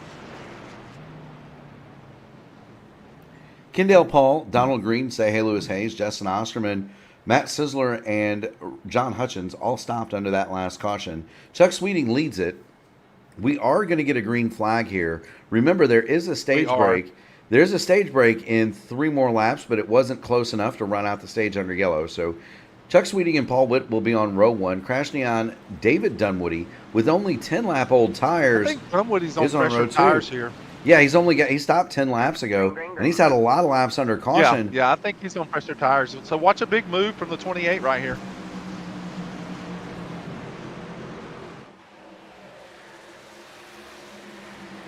Oh, 3 wide.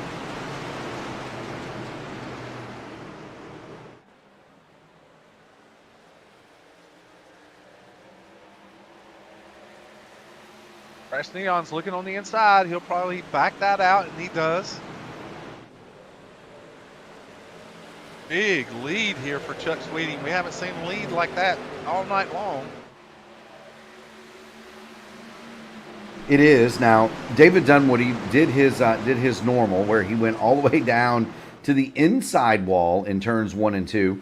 He's going to pick up second position from Paul Witt, but I think he's going to run out of time, Sam, in order to win the stage. Paul Witt concedes that spot. Dunwoody... They closed up really fast on Chuck Sweeting that time. Well, they did. Remember, David Dunwoody is on 28-lap fresher tires than Chuck Sweeting. So he's... And the caution doesn't come out till the 10th place truck crosses after lap 90. Right, and that's Donald Green. Donald Green He may have enough time to catch Sweeting, but will he have enough time to pass Sweeting? Yeah, Donald Green is the 10th place truck. He's about 3 seconds off the lead. I don't think so, though, Sam. We're going to come... This is going to begin lap 90. That clock is going to start when they cross the start-finish line next time. Say Hey Lewis Hayes backs out of the power. He'll get out of the way of these proceedings. And how about Donald Green? Donald Green is up to 9th.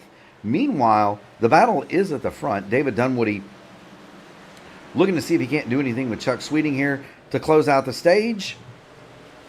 I just don't think he's going to have time. Like you're right, Al. I think he's going to run out of time here. Now, I'll say this. I don't think David Dunwoody is going to take tires on this pit stop. I don't think he's going to stop at all. I think he's going to gamble. He's got a set in the pits. I think he's going to gamble and say, hey, there's going to be another caution. I think you are reading the page from his playbook in all sincerity. Or it could have been that he told me that's what he was going to do. Maybe. Is that what you learned down in the pit area? That is what I learned down in the pit area. along with rating the candy dish. Well, the cookie jar is empty. We have successfully consumed 4 dozen of Miss Natalie's cookies over the last week, Sam, and so I got to raid something to satisfy my sweet tooth. There are no more cookies available. Well, Candy seems to be. Oh, I was misled. Coming in. He may be just getting fuel. I was going to say, gets fuel, he'll be able to inherit the lead here. He does. Now, Kendall Paul is going to stay out, along with Green, Osterman, Say Hey Lewis Hayes, Matt Sizzler, John Hutchins. All of those cars are on 7-lap-old tires. It would shock me if Dunwoody took tires here, but we shall see. Here's Dunwoody, and let's follow. Let's see if it's just gas only here.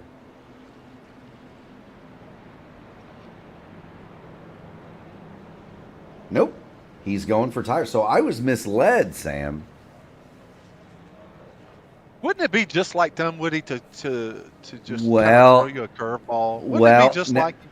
Now remember, when he came in for his first stop, he only took lefts. He's way out ahead of the leaders here. He had to just take... Yeah, he only took rights. Ah. He only took rights. Remember, on his first stop, he only took lefts. Gotcha. So I think he's I think he's playing a game, and he's still got one set of tires in there, Sam. Well, he's certainly in the mix of making pit strategies and trying to make them work to his advantage. Most certainly so. Kendall Paul is going to be your leader. Donald Green is second. They did not stop. Everybody else came to the pit lane and affected various and odd sundry different strategies. Pretty much everybody got 4 tires. John Hutchins affected significant repair, as did Say Lewis Hayes, Matt Sizzler, and Jim Duda. Ryan O'Donohue is the only truck out of the race. He still shows as in the truck, but for all intents and purposes, he is 56 laps down. He's been under repair for nearly 40 minutes, Sam. I think it's safe for us to say he is done for the night. We're going to get a restart here with... It doesn't surprise me that he would stay faithful to the conclusion of the year. I'm not surprised that he would want to sit and just kind of ponder things and kind of reflect on his season here. So him sitting on the pit lane is not a bad thing. Most certainly not. Kendall Paul making that long trek toward the restart from the P1 blimp, where we do have a candy dish, but no cookies. We'll have to go back up and raid Mike Rigney's luxury box for that. Down through turn 3 and turn 4, and there's the restart zone. Green flag. Big jump from Kendall Paul, and he's going to take David Dunwoody with him. And Donald Green may be the jam car here, Sam.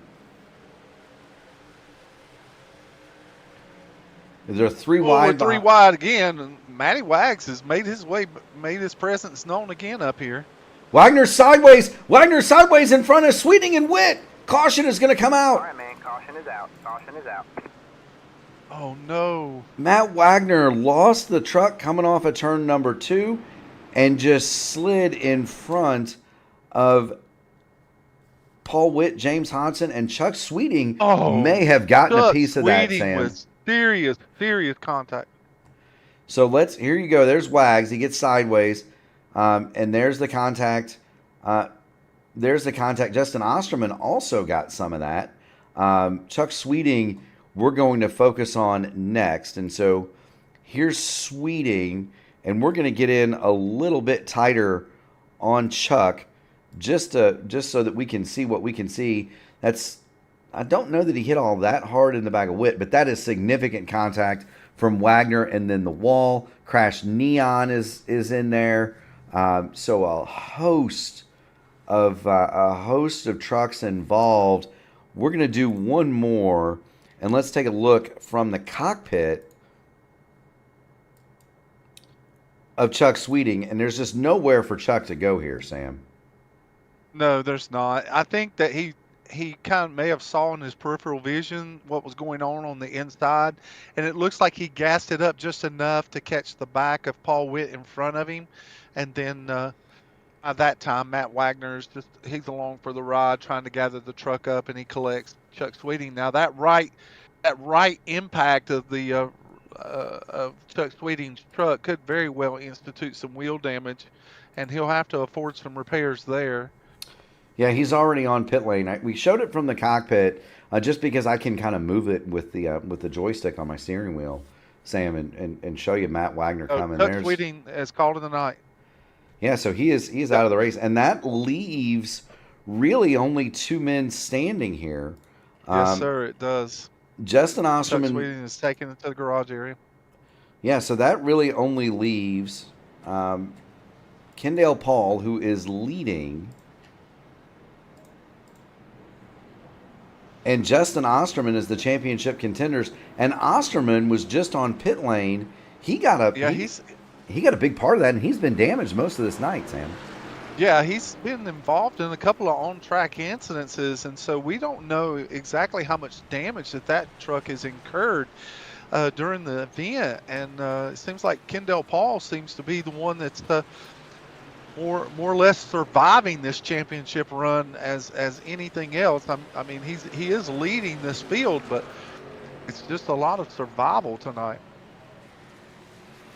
I am going to check with David Dunwoody to see if he has an extra set. He would be the only one. Well, now he did. He's in chat, and he said that he needed gas, and he took none on the first stop. So he does He have an took no extra tires set. on the first stop.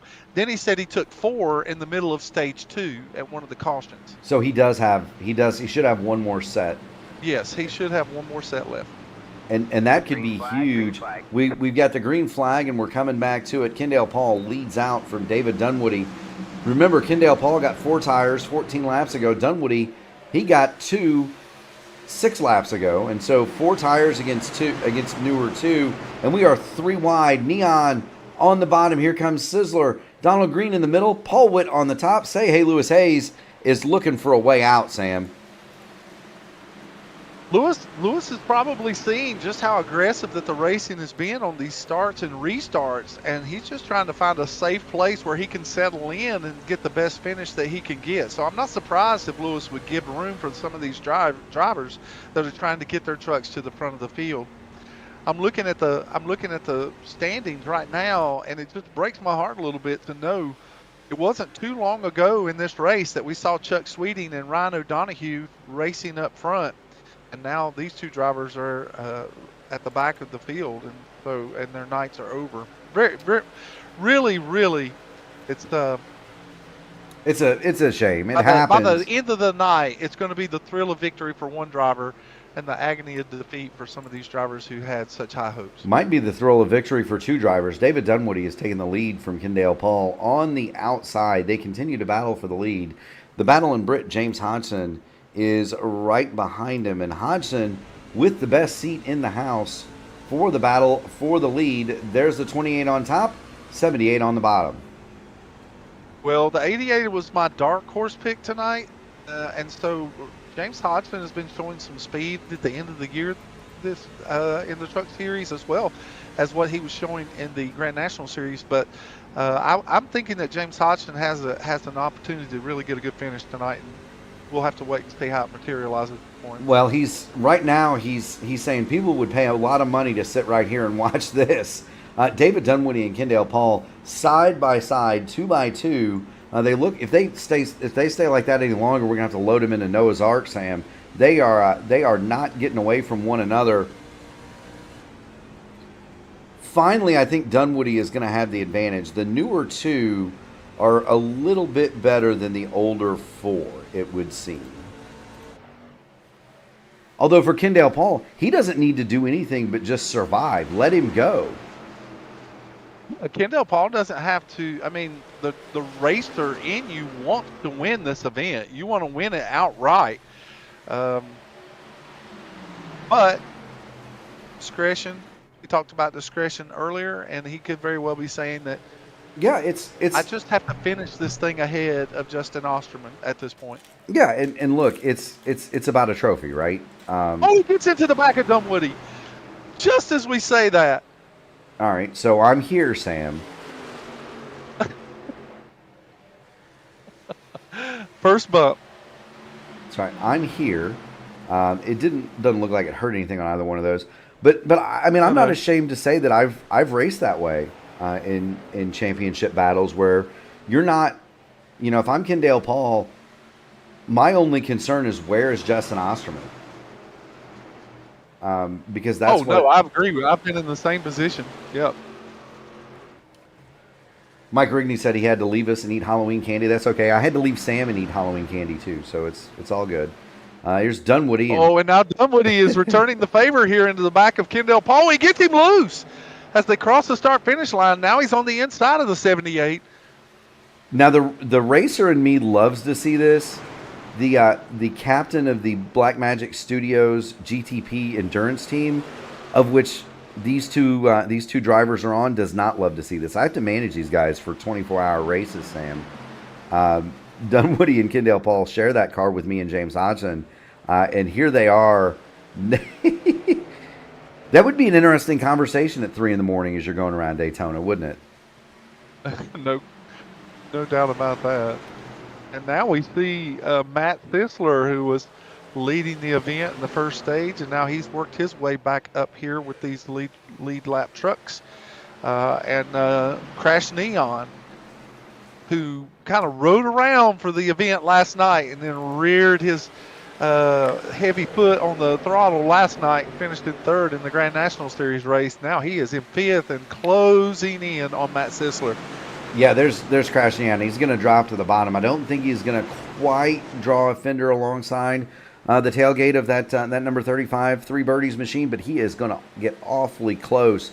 Crash Neon is coming. James Hodgson, remember, James Hodgson, I believe, started this race on the outside pole, Sam.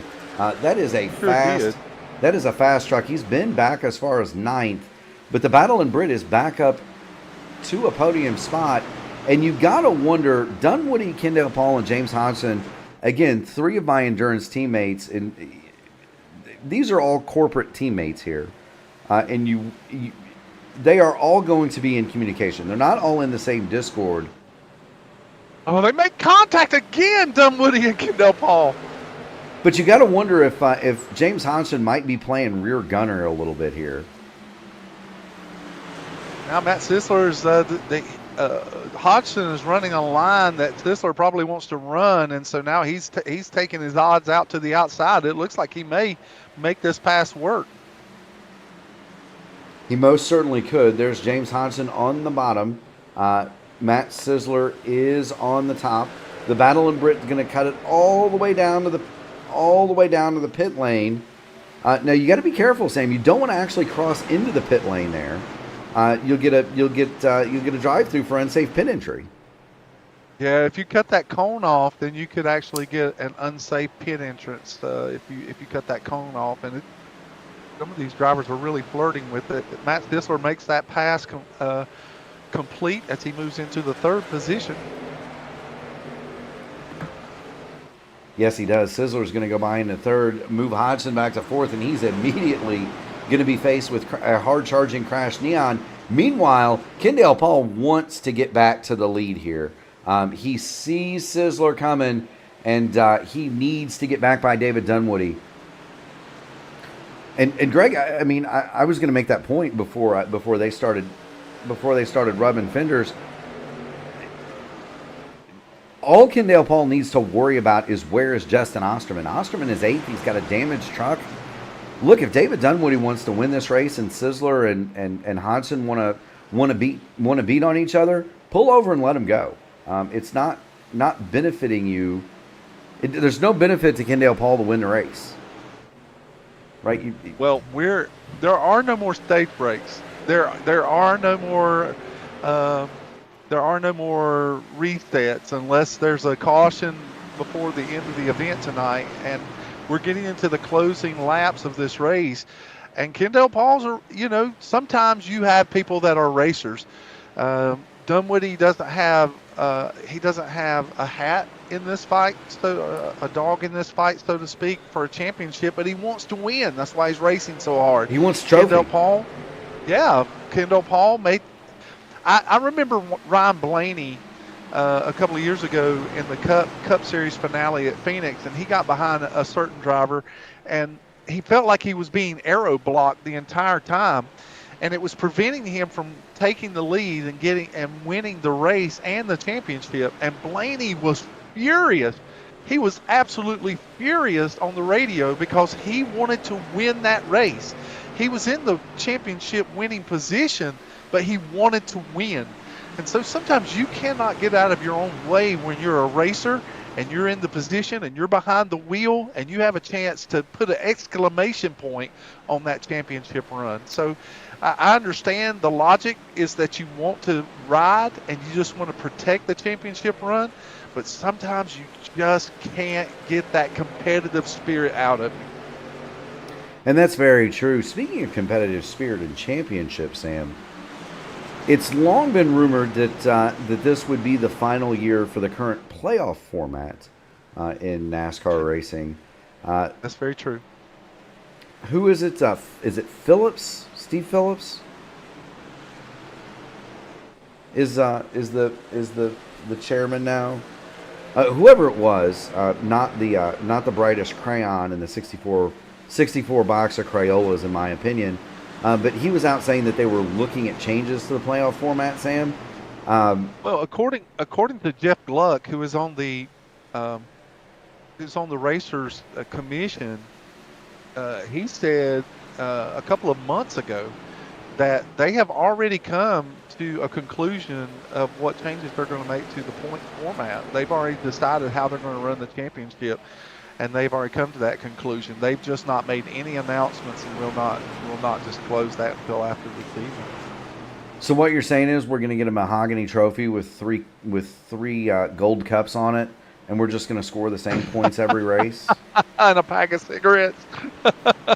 Winner gets $1 million and a pack of smokes. I think that. There you go. I think that would be. There's a website out there that posts the Winston Cup standings, and it's Steve Phelps. You're exactly right. That's right. But post the Winston Cup point standings, and it's instructive to see, who would have won under the old format. And I'm a big fan of the old format. I think that the playoffs, while it's almost a meant for TV type thing, it doesn't do any favors for the middle of the season. I understand NASCAR's desire to build a format that encourages other teams to really push the envelope to win and gather points for wins, and just give them an incentive to want to push their teams a little bit harder and things like. I understand the principle behind it, but for a racer, it really is. It's very gratifying to know that if you're faithful to a series and you show up week in, week out, you culminate all the points that you get in every event. It's just very satisfying to know that you've raced over the expanse of all the races, and you're going to be rewarded on all the races, and not just win and be in, or your season, championship run season is ended 8 races short, 4 races short. So as a driver, you like knowing that all your hard work over a season is being accounted for something. I'm going to say this: Jim Duda just about loses the back end on his truck. Excuse me, coming out of turn number 2. My thought is this: so NASCAR with the car tomorrow. And even the next gen and the gen, whatever generation. Caution on the speedway. Caution on the speedway. It is Paul Witt. And it's Paul Witt. Paul Witt around. And here it is. He has had an interesting night, Paul Witt has. Who has tires left? That would be David Does Dunwoody. anyone have tires? Yeah, I believe that number 28 does. And I bet he's going to come get him. There's Paul Witt. He's going to spin on the exit of turn number 4. He lost the truck really at apex.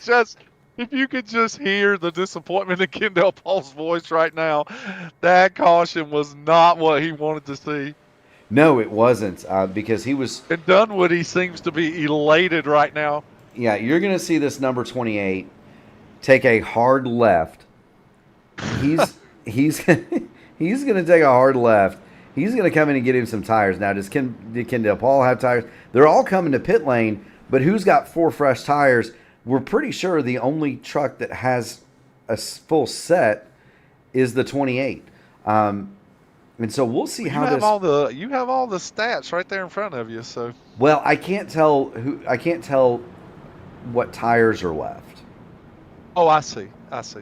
So it's just supposition. It's just supposition, Sam.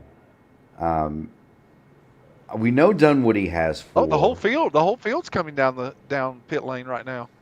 Outside of Jim Duda, the whole field. Unless, I don't know that if they don't have tires, why? Well, some of them may have done rights or lefts earlier, as Dunwoody did. By timing and scoring, they all got 4, though. So maybe they had one more set than we thought, according to the rules. No. It looks like one driver overshot his pit stall. It looks like that was Crash Neon that overshot his pit stall, so he'll lose a little bit of time on pit lane here. Yes, he did. Crash is going to go back to the 6th spot. We are under caution, 24 laps to go here in the AMA Archway Industrial Coatings Truck Series Grand National Series. Kendall Paul is the lone unscathed championship contender. He runs in the lead. David Dunwoody is second. Matt Sisler, James Hodgson, Matt Wagner make up your top 5. Then Crash Neon, Donald Greed, Jim Duda, Say Hey Lewis Hayes, and Mr. Excitement Justin Osterman remains on the lead lap. He took another 52 seconds of repair that time, Sam. Paul Witt is 11th. He is also on the lead lap. He underwent significant repair, as did John Hutchins. Chuck Sweeting and Ryan O'Donohue are out of the race. So we've got 12 drivers on the track, 11 on the lead lap. Justin Osterman. The pace car's off. Pace car's off here. Yeah, pace car's off. Justin Osterman is still out there circulating. Kendall Paul does still need to be careful. Pretty sure the Osterman truck is wounded.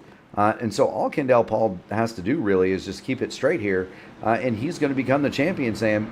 But you're right. He wants to win the race. We're not in the mind of Kendall Paul.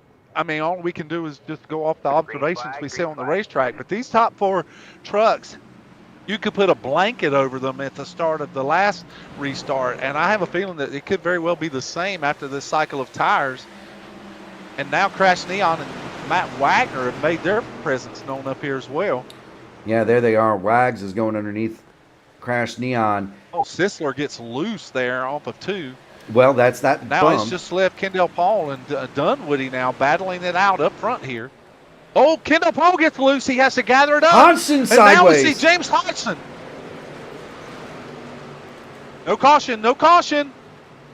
They did not throw the yellow. James Hodgson gets that saved. He gets it gathered up, and he is going to be... No caution. Oh, big contact for Matt Wagner. But where that happened is off the racing surface. And so iRacing is not going to throw the yellow for that. They're side by side coming across the start-finish line. Dunwoody on the outside. Kendall Paul on the inside. Matt Sisler's in the seat he wants to be in to watch these 2 drivers battling it out. It doesn't get any better than this, Sam. 20 laps to go. David Dunwoody on the outside. Kendall Paul trying to win a championship on the inside. He will cede the position to David Dunwoody. Kendall Paul will drop to second. Matt Sisler is in third. And these front 3... Oh, he's not done yet. He's not done yet. No, and these front 3 have pulled away from none other than Justin Osterman, who's made his way to 4th. Unbelievable. Unbelievable. I mean, it's believable, Sam. But Osterman... Well, I told you at the beginning of the event, I told you that Osterman he said he was going to work on some strategy tonight. And so maybe along with having a wounded truck, he's just been biding time, hoping that he would catch a break. Well, he's been they make contact again. Oh, close up front. Part of me wants the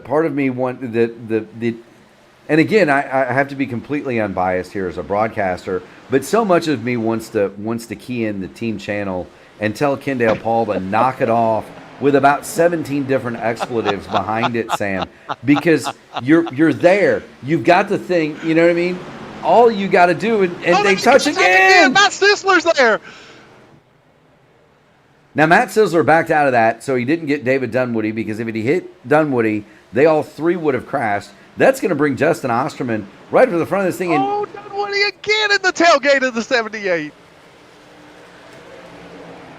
I'm just going to say it because no one else will say it, and it's the last race of the year, but I want all these naysayers that say that team driving is they're going to be protecting and they're going to be working for helping their team. Dunwoody's around! Contact again! Who says that? These drivers are racing on this track. I don't want to hear it anymore. Save it all. Save it.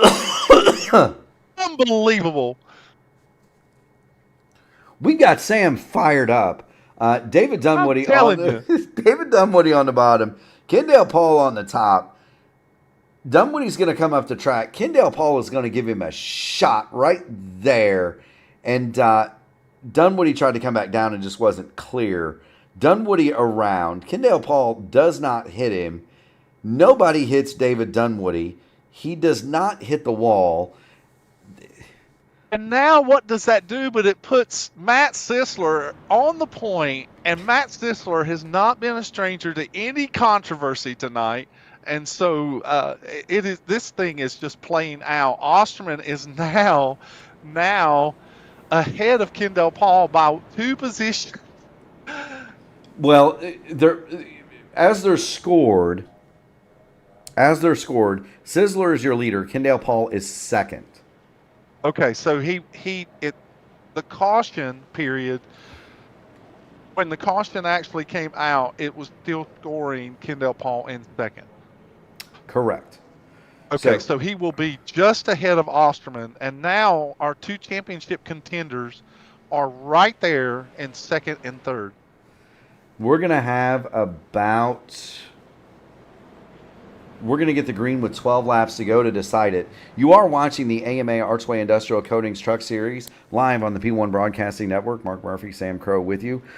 Do want to give a shout out to Archway Industrial Coatings. They are a St. Louis-based flooring company that have been at it for a long time, Sam. Epoxy, urethane flooring solutions that withstand the test of time, all while meeting customer installation schedules and budgets.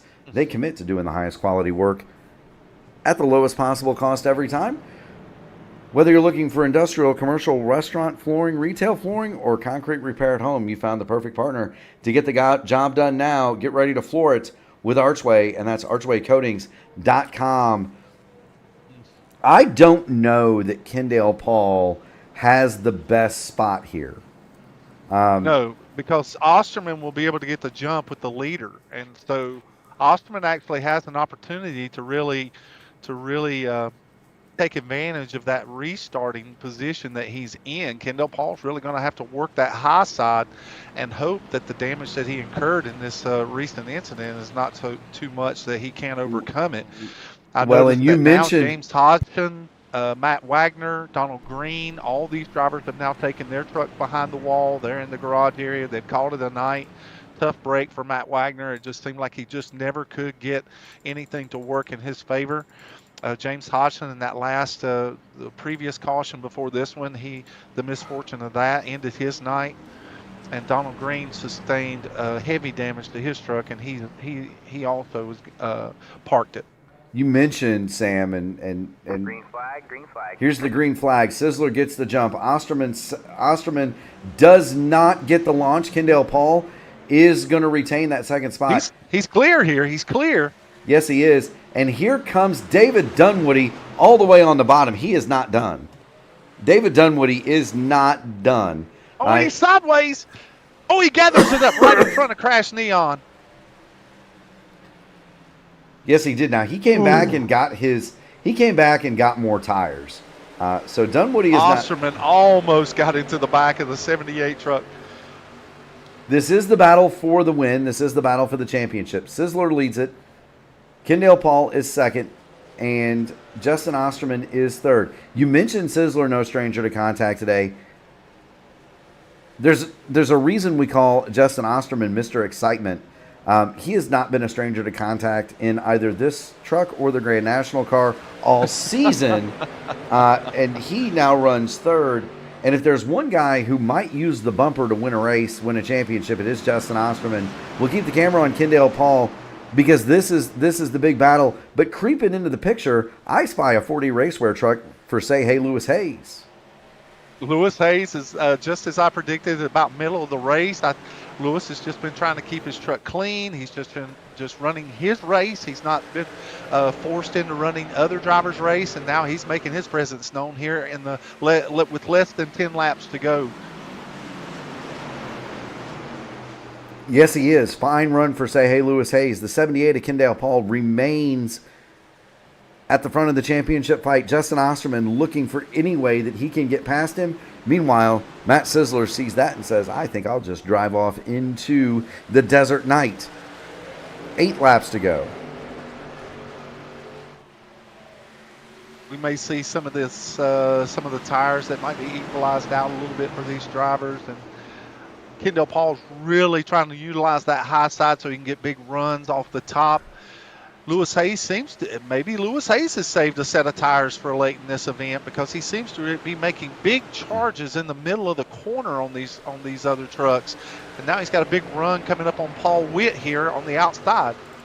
Yeah, so it was fun. I looked at that just as you mentioned it, Sam. The front four of the tires are equal.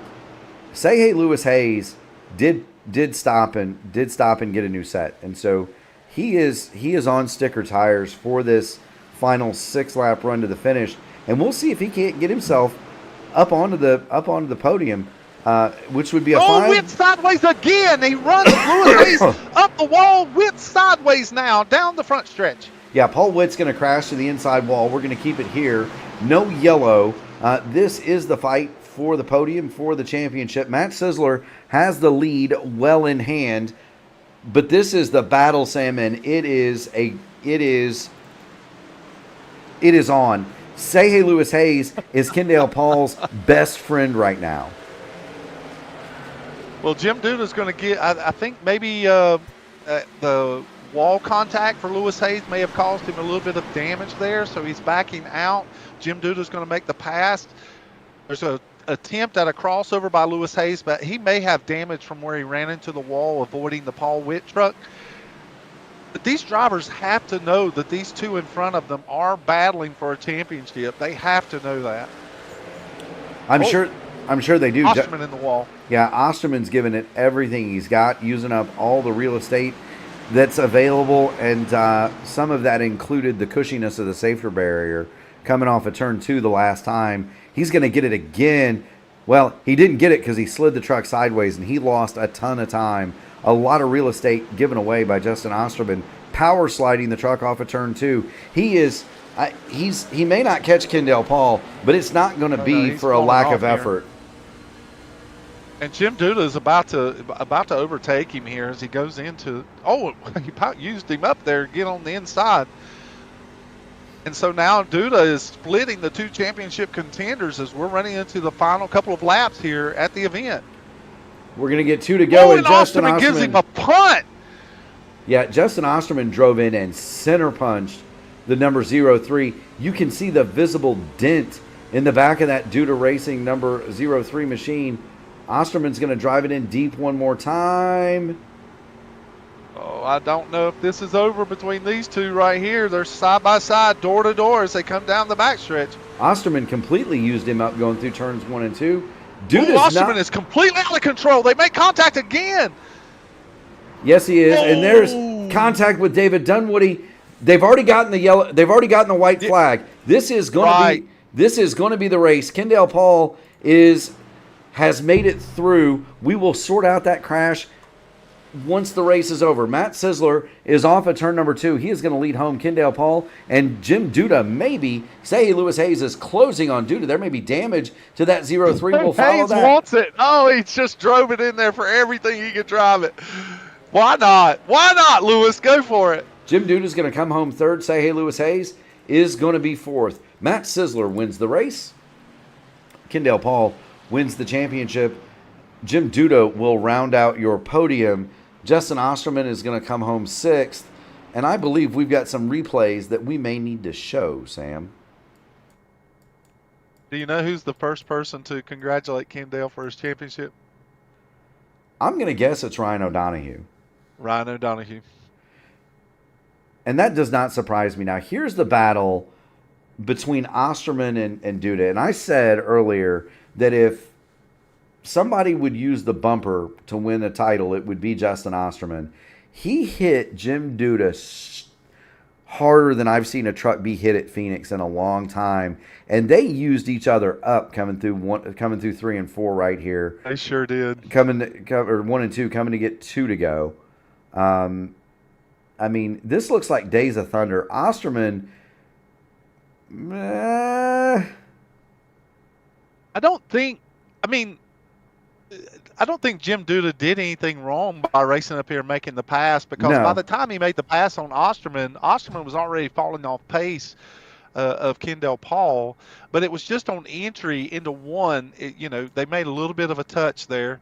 And, when you're racing for a championship, the emotions kind of take over. And and maybe Osterman felt like he deserved a little bit more room, but boy, they fought that last lap, and Osterman, unfortunately, the recipient of the worst of it. Well, and as he Jim collects Dunwoody and just cleans Dunwoody out. he did. Now, a lot of guys, if you've got contact like that, they'll back off. Jim Duda, to his credit, held the wheel straight and said, "All right, you want to bounce off my door? You go right on ahead." And when they got down to the corner, Osterman had such a poor angle that it just, he spun the truck out. Well, on entry, from my viewpoint, it looked like Osterman just had a handful. The truck got really out of shape on entry. You could see the truck wiggle, and he was just along for the ride after that. And then the overcorrection just completely takes the 21 or 28 out after that. Man. Well, we wondered if there would be as much excitement in this event as there was last night. I think it's aces. Yeah, I was going to say, we got a little bit of Days of Thunder on both nights. Kendall Paul pulling his truck with a smoky burnout into victory lane. Matt Sisler is going to be your winner. Kendall Paul is the champion. Jim Duda brings it home in third. Say hey, Lewis Hayes. Crash Neon round out your top five. In sixth, Mr. Excitement, Justin Osterman. Seventh, Paul Witt. John Hutchins, eighth. David Dunwoody is ninth. They are the finishers. James Hodgson will bring it home in 10th spot. A top 10 for Donald Green for his final race of the season. And after having to serve a suspension last night, I'm sure that he welcomes a top 10 finish tonight. Well, Donald actually brought it home 11th. Matt Wagner 12th. Chuck Sweeting 13th. I have him 10th on my scoring card. I'm sorry. That's okay. James Hodgson would be credited with 10th, actually. Chuck Sweeting is 13th. Ryan O'Donohue 14th. Brian Sharp not participating. He is the steward. Jeremy Dunwoody did not take the start. 14 trucks contested it, and we have named a champion. But before we get to Kendall Paul, let's talk with Jim Duda. If I can find him, Sam, you would think. Well, he was in there earlier. I spoke with him. There we go.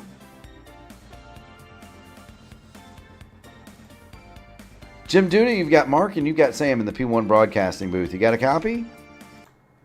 I do. How you guys doing? I'll tell you what, that looked like Cole Trickle and Russ Wheeler at the end of the Daytona 500 out there between you and Osterman. Kind of walk us through your night. Talk about that battle at the end. It could have been a much different outcome for you, I think, had you not had some earlier trouble. Is that accurate? That is very accurate. I choked on the first couple laps. This Ford Racing Duda 53 Ford F-150, man, she was a hot rod tonight. We clearly could have won this thing if I had my head on straight. But I'd like to say Osterman came into my radio here and kind of got smart with me, and I just went back through and watched the race. Turn number 2, he came down into me. He was kind of mad coming into 3. He tried punting me out of the way. You guys saw it. And then the last corner there, him and I were getting into it. And I was in the outside lane, and he kept coming up. You could see his wheel turning into me, bouncing me, and I had enough. He wasn't going to, whether he's in the playoffs or not, I don't know why he's bumping and pushing me. But anyways, it was a good night. Well, Jim, we can certainly tell the adrenaline's flowing. Yeah. I can hear it in your voice. Yeah, Fortunately, you came out on top in this particular situation, and you got another podium for the end of the season. And it was a great run despite the snafus that you may have experienced. You certainly made it exciting with Justin Osterman there at the end. But just give us a rundown about what your thoughts are about finishing third, and then of course what your future with the AMA may be. Well, I'll be back as long as they have me. It's a great league. There's a lot of great drivers in here, and pretty much clean. I figure for other laps, I posted in their Discord. Thanks for the race last week in Martinsville. It was pretty clean. I quit a couple other leagues because they're trash. There's always wrecking. I plan on coming back and running AMA again if they'll have me. Anyway, sorry, I'm excited here. What was the other I can question? tell. The other question was just about your race tonight, and despite the snafus that you had, did you really feel like that you may have had something for the front runners? Oh yeah, I did. I choked, like I said, in the 5 laps or 6 laps. I got on it a little too hard coming out of 4. I was going to get a run on Paul, and I just kind of looped it. I hit the wall, had damage, tire damage. I fixed it with 2 pit stops. I went 2 laps down. Caution came out, was 1 lap down, and another caution came out, and I thought, man, I'm gonna. I honestly thought I'm going to win this, but I think 10 more, 20 more laps, I probably would have caught the front runners. But we'll take a 3rd place, a podium, talking to you guys any day. Well, we're certainly glad to have you here, and congratulations on a hard-fought 3rd place. Yeah, white knuckle. I'm full of sweat here, so I had right. Yeah, you've definitely. I love it when the adrenaline gets going, and you're just so up into the moment. So don't apologize for that. No, I just don't understand. Come on the radio and say, "Good race, man. That was a good battle," but he came in and basically blamed me for his mistakes. So, that kind of shit is, it is what it is. So sorry that stuff, but it's kind of why I left other leagues. But anyways, that's about all I got. It was a great race tonight, guys. Congratulations on the championship and the win tonight. Sorry. Yeah, no worries. We get it. We're racers too. The adrenaline's flowing, Jim. We look forward to seeing you next year. Keep going fast and having fun, buddy. Oh, we will. I'd like to thank my wife, Jared, watching, the in-laws, my daughter, and grandkids. So we're good to go. You guys have a happy Halloween. Hey, we'll do it. You do the same. That is Jim. Thanks. That is Jim Duda. He is the 3rd place finisher tonight. We are going to go ahead and grab. We're going to go ahead and grab Matt Sisler, who is the winner this evening. Matt, you've got Murph and you've got Sam Crow in the P1 broadcasting booth. It was an eventful night for the 3 Birdie Chevrolet. Kind of talk us through it. Yeah, just first off, congratulations to Kendall on the championship. And apologies to Ryan. I don't know what happened. I thought he was going to go to the apron there in that incident, and he didn't. And I hit him in the door, and then I don't know what happened in the dog leg. I thought I was giving him room, and he got into my left rear, and we went up in the wall. And I never want to take somebody out of a championship fight like that. And that was honestly still really, really weighing on my mind when I had the incident with the 72. I was trying so hard to get by him and not take anybody else out that I just got into him, and I felt horrible at that point. I almost pulled our 3 Birdies Silverado off the road because at that point I didn't know if I could do any more laps. I just genuinely felt really bad for Ryan, and I know he's got every reason to be angry with me, and I know he will be for a while. But glad we were able to get our Silverado in victory lane on debut. It was I was hoping we would have a chance there, and the way Kendall and David were going at it, I thought, I was waiting for the opportunity to try to sneak past them and maybe make it 3 wide in the dog leg when they started fighting. Never expected them to get together off of turn 2 and for me to be able to slip past, but I guess I just had the good short run speed at the end to be able to pull away from Kendall and get a checkered flag to close the season. Well, Matt, congratulations on your win tonight. Thank you. As hard fought as it was and as controversial as it was, in all honesty, for me, and this is the last race of the season, and I'm only speaking from an observatory type position as a quote unquote broadcaster or journalist. But I've noticed a lot more emotion out of you here at the end of the season. I do know that it has been a very personal year for you this year, and you've lost some loved ones, and you've lost some very important people in your life. And when you dedicate yourself to a hobby that's supposed to be fun and something that can be an escape for you, where does Matt Sisler go from here to kind of even himself out, considering all the emotions on the personal level and now the emotions on the racing level? Where does Matt go from here to work forward in the hobby? Just try to improve, and obviously with the season ending, take some time to do more, like on my other games, like on the PS5 and other stuff like that. And I do race in other leagues, just to try to do the best you can every day. Obviously, I lost my, as you guys know, I lost my we lost my dad in February, and then my uncle right after him in March, my other uncle in May, and then another one in September. And I really felt that the Roval win was one that I really felt like I deserved, and I know I'm going a little off tangent. I apologize, but I felt like that was one I threw away, and I really deserved to win, and I didn't. And tonight, I guess fate gave me that back, because I halfway through that race, after what happened with the 72, I didn't feel like I even deserved to be on the same track with these guys. I've raced cleanly with them all season, and to have that happen with Ryan, I've raced him clean all year, and then for it to happen back-to-back nights while he's fighting for a championship, that, like I said, is the absolute last thing I ever want to do. I hate that it happened twice, and like I said, he's got every reason to be angry with me.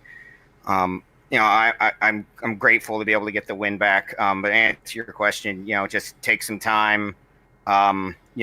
Just push forward with the leagues that I'm doing. That I still have some things I like, some stuff I have to do, and other than that, just try to relax. It's something that I've struggled with this year, obviously, with everything going on. But just try to do the best you can, I guess, is long and the short of that. Sorry for taking so long, but I appreciate you letting me talk, Sam. No, it was a very personal question, and you had the mic, so Yeah, I appreciate that, Sam. I really do. Speaking of having the mic, you win the race, man. You get it. Friends, family, sponsors, shout outs. The floor is yours, Matt. Congratulations on a fine season. I appreciate that, Mark. Obviously, all the great people at Three Birdies Golf Company, they've supported me for over a year now. And that was part, and just like I felt like part of it tonight was I couldn't just pull off the track and just stop after what happened. We still had a fighting chance. But big thanks to them. They make awesome stuff over there. I think they're coming out with some new merch coming up soon, so go check them out at threebirdiesgolf.com. All my friends over with Nitro Trucking LLC on the quarter panel on the just in front of the wheels. Adrian College, my alma mater, and all my friends over there. Peace, Love, and Paws Rescue, Southeast Michigan. Celsius and Coke Zero for the energy. Kendall, Ryan, everybody in AMA for letting me come in here, and and another congratulations to Kendall on the title. And I can't apologize enough to Ryan over how that went down again. That is, I know I've said it, and I don't think I can stop saying how bad I feel about that situation. That was not how I wanted to do that, and that's not how I wanted any of this to go down. But and last but not least, Mark, Sam, everybody, you guys over at P1, you guys do an awesome job. And just not so sure. I think I might need a little break before I go back and watch this one back. But I appreciate you guys doing an awesome job with your broadcasts. You always do an awesome job. And thanks for letting an old hand like me ramble on here. Hey, congratulations, man. You're quite all right. You're quite all right. Quite welcome in the booth anytime. Thank you so much, Matt. Keep going fast and having fun, buddy. Will do. You take care, guys. Yes, sir. That is Matt Sizzler, and we're going to go ahead and bring in a dual threat. It's Kendall Paul. He is the champ. He is the second place finisher tonight. He is the owner of the series, and so Kendall, you get to wear 3 hats tonight. I said it during the race. And I said it. If I had the endurance team radio button, I would have called down to you and said, "What are you doing? Beating on you and Dunwoody beating on each other? Let him go." Because that brought out a caution that then allowed Osterman to catch up, and then you guys had a titanic fight there for the championship at the end. Kind of walk us through the thought process. You've got a friendly in Dunwoody. Why race him so hard when you can just pull in behind, tuck it away, and walk away with a chip? It's something. It's trying to get that win in the championship to get them both. I didn't get a chance to do that last year, and I felt like I just kind of skirted by and just walked down the top lane from Kyle last year. So I wanted to actually win the race, win the championship this year. That was a big thing this year. Was if I'm going to win the championship, I want to win the race, and that was just the whole thought process there. I mean, unfortunately, Donahue and Sweden got into some things, and I'm so gutted for them. That's not exactly how I wanted to get a championship that way, by having everybody taken out. But as soon as that kind of knew happened, I kind of knew as long as I kept the truck clean and none of those maneuvers that I did, I don't think it was going to jeopardize the truck in my favor. I was just trying to go for the win, just get another thing on the resume, and yeah, that's just the thought process there. Well, Kendall, absolute. It was fun. It was fun to season for watch. you, I have yeah. to say that. I'm sorry to interrupt, Sam, but it was fun to watch. No, Go ahead, you're Sam. fine. No, it was absolutely thrilling, and it was exactly the mindset that you had was exactly kind of what I thought that was going through your head. Just sometimes the racer in you, you can't get out of your own way. Sometimes you just you know the championship is there as long as you finish ahead of your competitors, but that's not what the racer in you wants to do. You want to put the exclamation point on that. You want to put the emphasis on why you're the champion, and so I get why you want to win and that you're racing that hard. And it absolutely made for some exciting viewing for our folks that were still tuned into the race tonight. You had me. I was standing up at the monitor. I could not even sit down. I thought Mark was going to have to cut my mic off at one point. I was just getting a little bit carried away, but it's really awesome to see you win back-to-back truck championships. Mark alluded that you are wearing many hats. So Too many. where does that leave Kendall Paul as a whole, knowing that okay, now you've won your second truck championship, but yet you're also a team member. You have quite a few teammates on your team, and then you have the league administrative role that you have, the owner of the league, and then you have an announcement to make to us as well tonight. So where does that put Kendall Paul going into the off season? Well, definitely after this race and after everything gets finalized this year, it's going to be a nice 1-2 week break. I'm taking vacation. I'm putting my PTO in. I need some time off. Definitely, but it's a lot of juggling around during the races and everything. And over the years, I think I've gotten better about kind of putting the hats on in the right order and at the right times and everything. I know when to be a racer. I know when to be a teammate. I know when to be a league owner.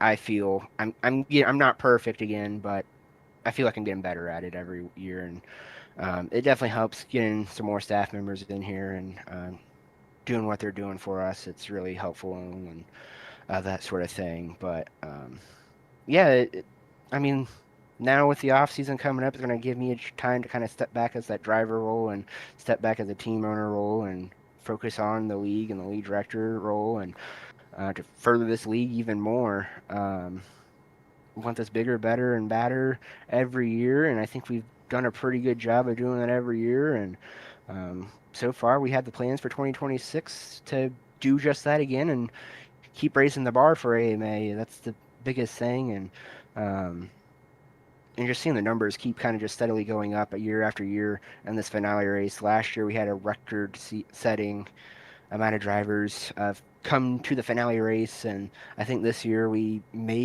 did more trucks than we ever had in our 3 seasons of doing the truck series in the finale. I haven't seen the numbers yet on that yet, but it's definitely this thing's growing. We're obviously doing something right, and really just proud of the team here at the league and ready for 2026 and really excited to get this back-to-back championship. I've always wanted to kind of be a first for everything and be the first one to do back-to-back championships in the Truck Series, back-to-back in the league at all, and the first person gets two championships. It's really big to me and that sort of thing. I tell you what he better be doing, Sam. It's He needs to. really a great accomplishment. I'll tell you what he better be doing. He better be using this off season to get laps in at Daytona and at GTP because you and I have a race to go win in February. If we can start the year off doing that, that would be huge. That would be huge.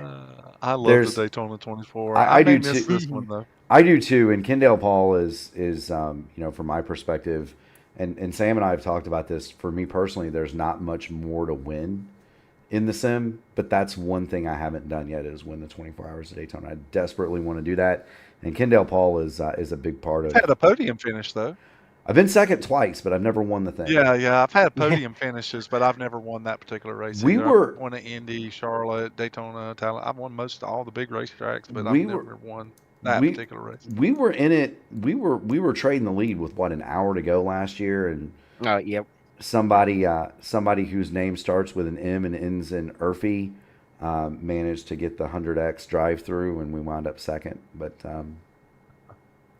that was after I made Kendall Paul gasp. So Sam loves Kendall Paul loves the thing. He is spotting. I had been awake all night. It's 10 in the morning, and I've been driving the car more or less with relief from Dunwoody every so often, but driving the car more or less for 8 straight hours. And we get down. It's the last couple hours of the race. I'm in the car and I'm just ripping laps. We've closed the gap down to 4 or 5 seconds. We're within earshot of the lead of the race, and there are two GT cars going through the kink side by side at Daytona. And Kendall is spotted, and he says, "You got two GTs ahead of you side by side. Check up." And I took the Cadillac to the grass and passed them in the grass through the kink. And I thought Kendall was going to die of a heart attack. James Hodson is gasping in the radio. Dunwoody is laughing hysterically. And I drove the car through the grass, popped it back out, broke for the second horseshoe. And I mean, it was a wild scene. But anyway, love racing with Kendall Paul. Love calling your races. Love being around you, my man. So now you pick up the league. Class act, Kendo. Yeah. So now you pick up the league owner hat. Tell us what's going on with the Truck Series next year. So Truck Series, I'm really excited about this one as well, and like we were kind of talking last night, this is a huge one. Actually, we are extending our contract with Archway Industrial Coatings to be the title sponsor and the premier title sponsor of the whole entire American Motorsports Association. Wow. They are continuing on into 2026 with us, and like we were kind of talking last night, it's not many leagues get the opportunity to have a They do not. sponsor, and they let alone have a sponsor come back to the league a year after. Or increase their commitment, yeah. Yeah, and the Archway's done exactly that. The sponsor representative Sean Mott, and Sean Mott's done the same thing for us, and I'm so thrilled for them to come back. I'm so happy to have them come back. When Sean told me that officially for Archway, I kind of sort of teared up, and I was just so happy that they are just the best sponsors in the world, honestly, letting us do this and letting us have some freedom with the league. And they got our backs 24/7, and they're sponsoring the second annual AMA Snowball Derby presented by Archway Industrial Coatings, and really excited about that. And we got some really exciting plans with them planned for 2026, and some really exciting things for the league here in 2026 as well. So I'm super excited as a league director, and it's very surreal that we're going to season 4 next year with the league, and that we're so far ahead, it seems like, with the league wise, and just so lucky to have them, and yeah, really excited. Well, when you're going into this off season, and you know that you're going to be taking some personal time over the next couple of weeks, it is probably one of the best medicine to know that the sponsorship concerns are all taken care of already for next year. And so Hmm. that's tremendous news. And Archway Industrial Coatings has been a tremendous sponsor this year for the Truck Series, and for them to take on a larger role really says a lot about them and about their commitment to you and their relationship with you. So congratulations on that sponsorship announcement. Thank you, Sam. Absolutely, Kendall. At the end of the day, you are the podium. You are the runner-up finisher in the race. You win the championship, and so outside of your announcements, you get the mic.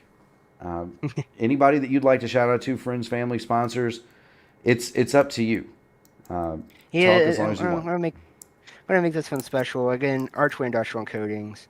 I gotta thank them so much. I've talked about them for 5 minutes as a lead director. They helped me personally as well, with things and that sort of thing. So I can't thank them enough. They've been amazing sponsors to work with. I'm so excited for 2026 to continue that on with them, and Sean Mott and Jason Souther, those two guys as well, helping with the league and sponsoring the league. It's been amazing to work with them, and so blessed to have them and so lucky to have them. So thankful for them, and to have this championship and win it in Archway's name is another level of excitement for me. I mean, I'm gutted for Ryan. I'm gutted for Sweeting. I didn't really want to win the championship that way, but here we are. But the record book sadly won't show that. It will just show a two-time champion and one here with the Archway Truck Series. So I'm so excited about that. Gotta thank all the other sponsors: Black Magic Studios, Admin Box, Trak Racer, Rogue Energy, all those guys that have supported the league this year. And Admin Box been with us since about halfway through season 1. So those guys' support is really special to me as well, and can't thank them enough. And gotta thank Randy Dunlap and Outland Custom Arms for coming on for 2026. I gotta add them back to the thank yous field here for next year, and gotta thank him for sponsoring the Grand National Series, and um, gotta give special thanks shout out to James and John. They've been my teammates since season 1, and I can't thank them enough. They've been there through the highs and lows, and they've helped me out on the racetrack, helped me out in real life, and um, helped me pick me back up when things don't go exactly right. So I can't thank them enough. They've been here since season 1, and like I told them, I said, I know you guys run your own trucks in the day, but you still have a part of this championship in the 78. Um, and there's a little bit of that piece that goes to the rest of the Dark Horse Performance teammates and that sort of thing, their contributions and everything, to the league, to the team, and to the 78 truck and cars personally. So I can't thank them enough. I got to thank you guys so much for coming in for 2025 and stepping it up and hitting it out of the ballpark. I mean, it's been amazing to watch. I actually look forward to watching the broadcast at the end of every night, and you guys have been amazing to work with. And I got to shout out Gary Godso as well, the owner of P1. They all three of you guys have been amazing to work with, and I got to thank your other commentators that have come in and stepped up and helped us out as well when one of you guys couldn't make it. So I got to thank them as well. It's P1's been an amazing group to work with, and it takes a lot of stress out when you have a great broadcasting crew. You got great sponsors. As a league director, I can't thank you guys enough. So thank you for going out. I think we did 58 races this year. So thank you for being here for every single one of them and not missing a single one of them. Got to thank my friends and family. They're especially the family. They put up with this, and they understand the schedule now and how important this means to me, and really just being supportive of me and doing this. So I can't thank them enough. And yeah, and just thank you. I got to thank also the crowd as well. I think we've had great numbers all year, having people watch and everything. So I got to thank you guys all out there watching. I'm super glad that everybody's been enjoying it. I know we got some races that are caution fests, but the crowd has been amazing. And the support on all of our social medias has been amazing. And can't thank you guys enough. And if you're not already following us already now, follow us on Facebook and Instagram at American Motorsports Association. Got some really exciting stuff coming up for 2026. I can't say that enough. And I think that about does it. I don't know. I'll probably think of somebody else as I close out and walk away. But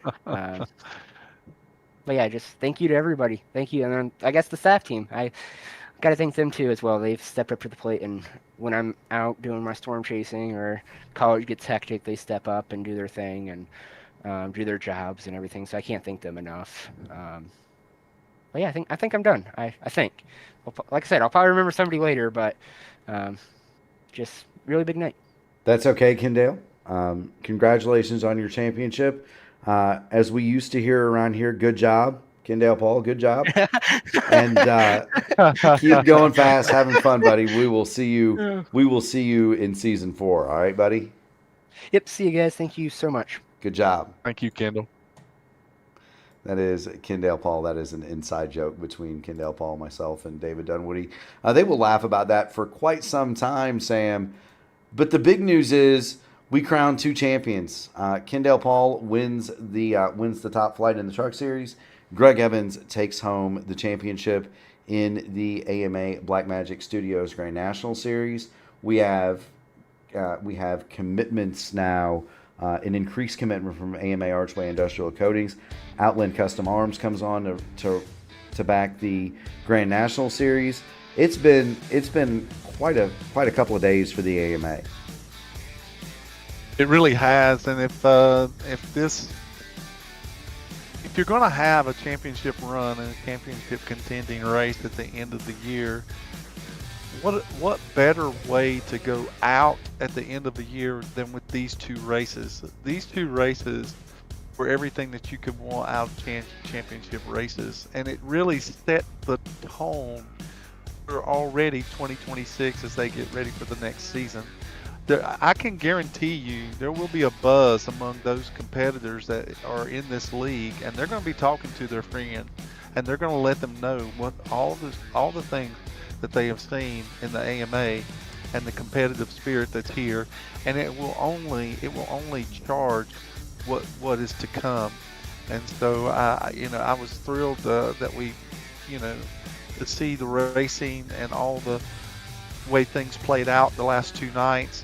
There's so many emotions that have been involved over the last 2 nights as well. You have drivers that have just reached the pinnacle of excitement like Kendale and Greg Evans, and then you have other drivers like Ryan O'Donoghue, who came up 1 spot short last night and then unfortunately was taken out early in the event here in the Truck Series, and then Tuck Sweeting, who quietly worked himself up into the top 4, and then he unfortunately was taken out as well. There's just these highs, these lows, so much emotion, and then we're in the booth telling drivers, let him go. We're just all caught up in the emotion of what's going on. But in the seat of the truck, the driver's like, I want to win. It's just so much, and it really does get the anticipation for next year. And I hope that anticipation will stay steady as Kendale takes his time off and then gets ready for a new season. Absolutely. From my perspective, Sam, I have to thank Kendale and the admin team here. This really, the AMA was really my first big time, my first solo gig. I'd done some stock car events for a different league previous to this. It didn't really end all that well. I'd worked alongside Gary Godso with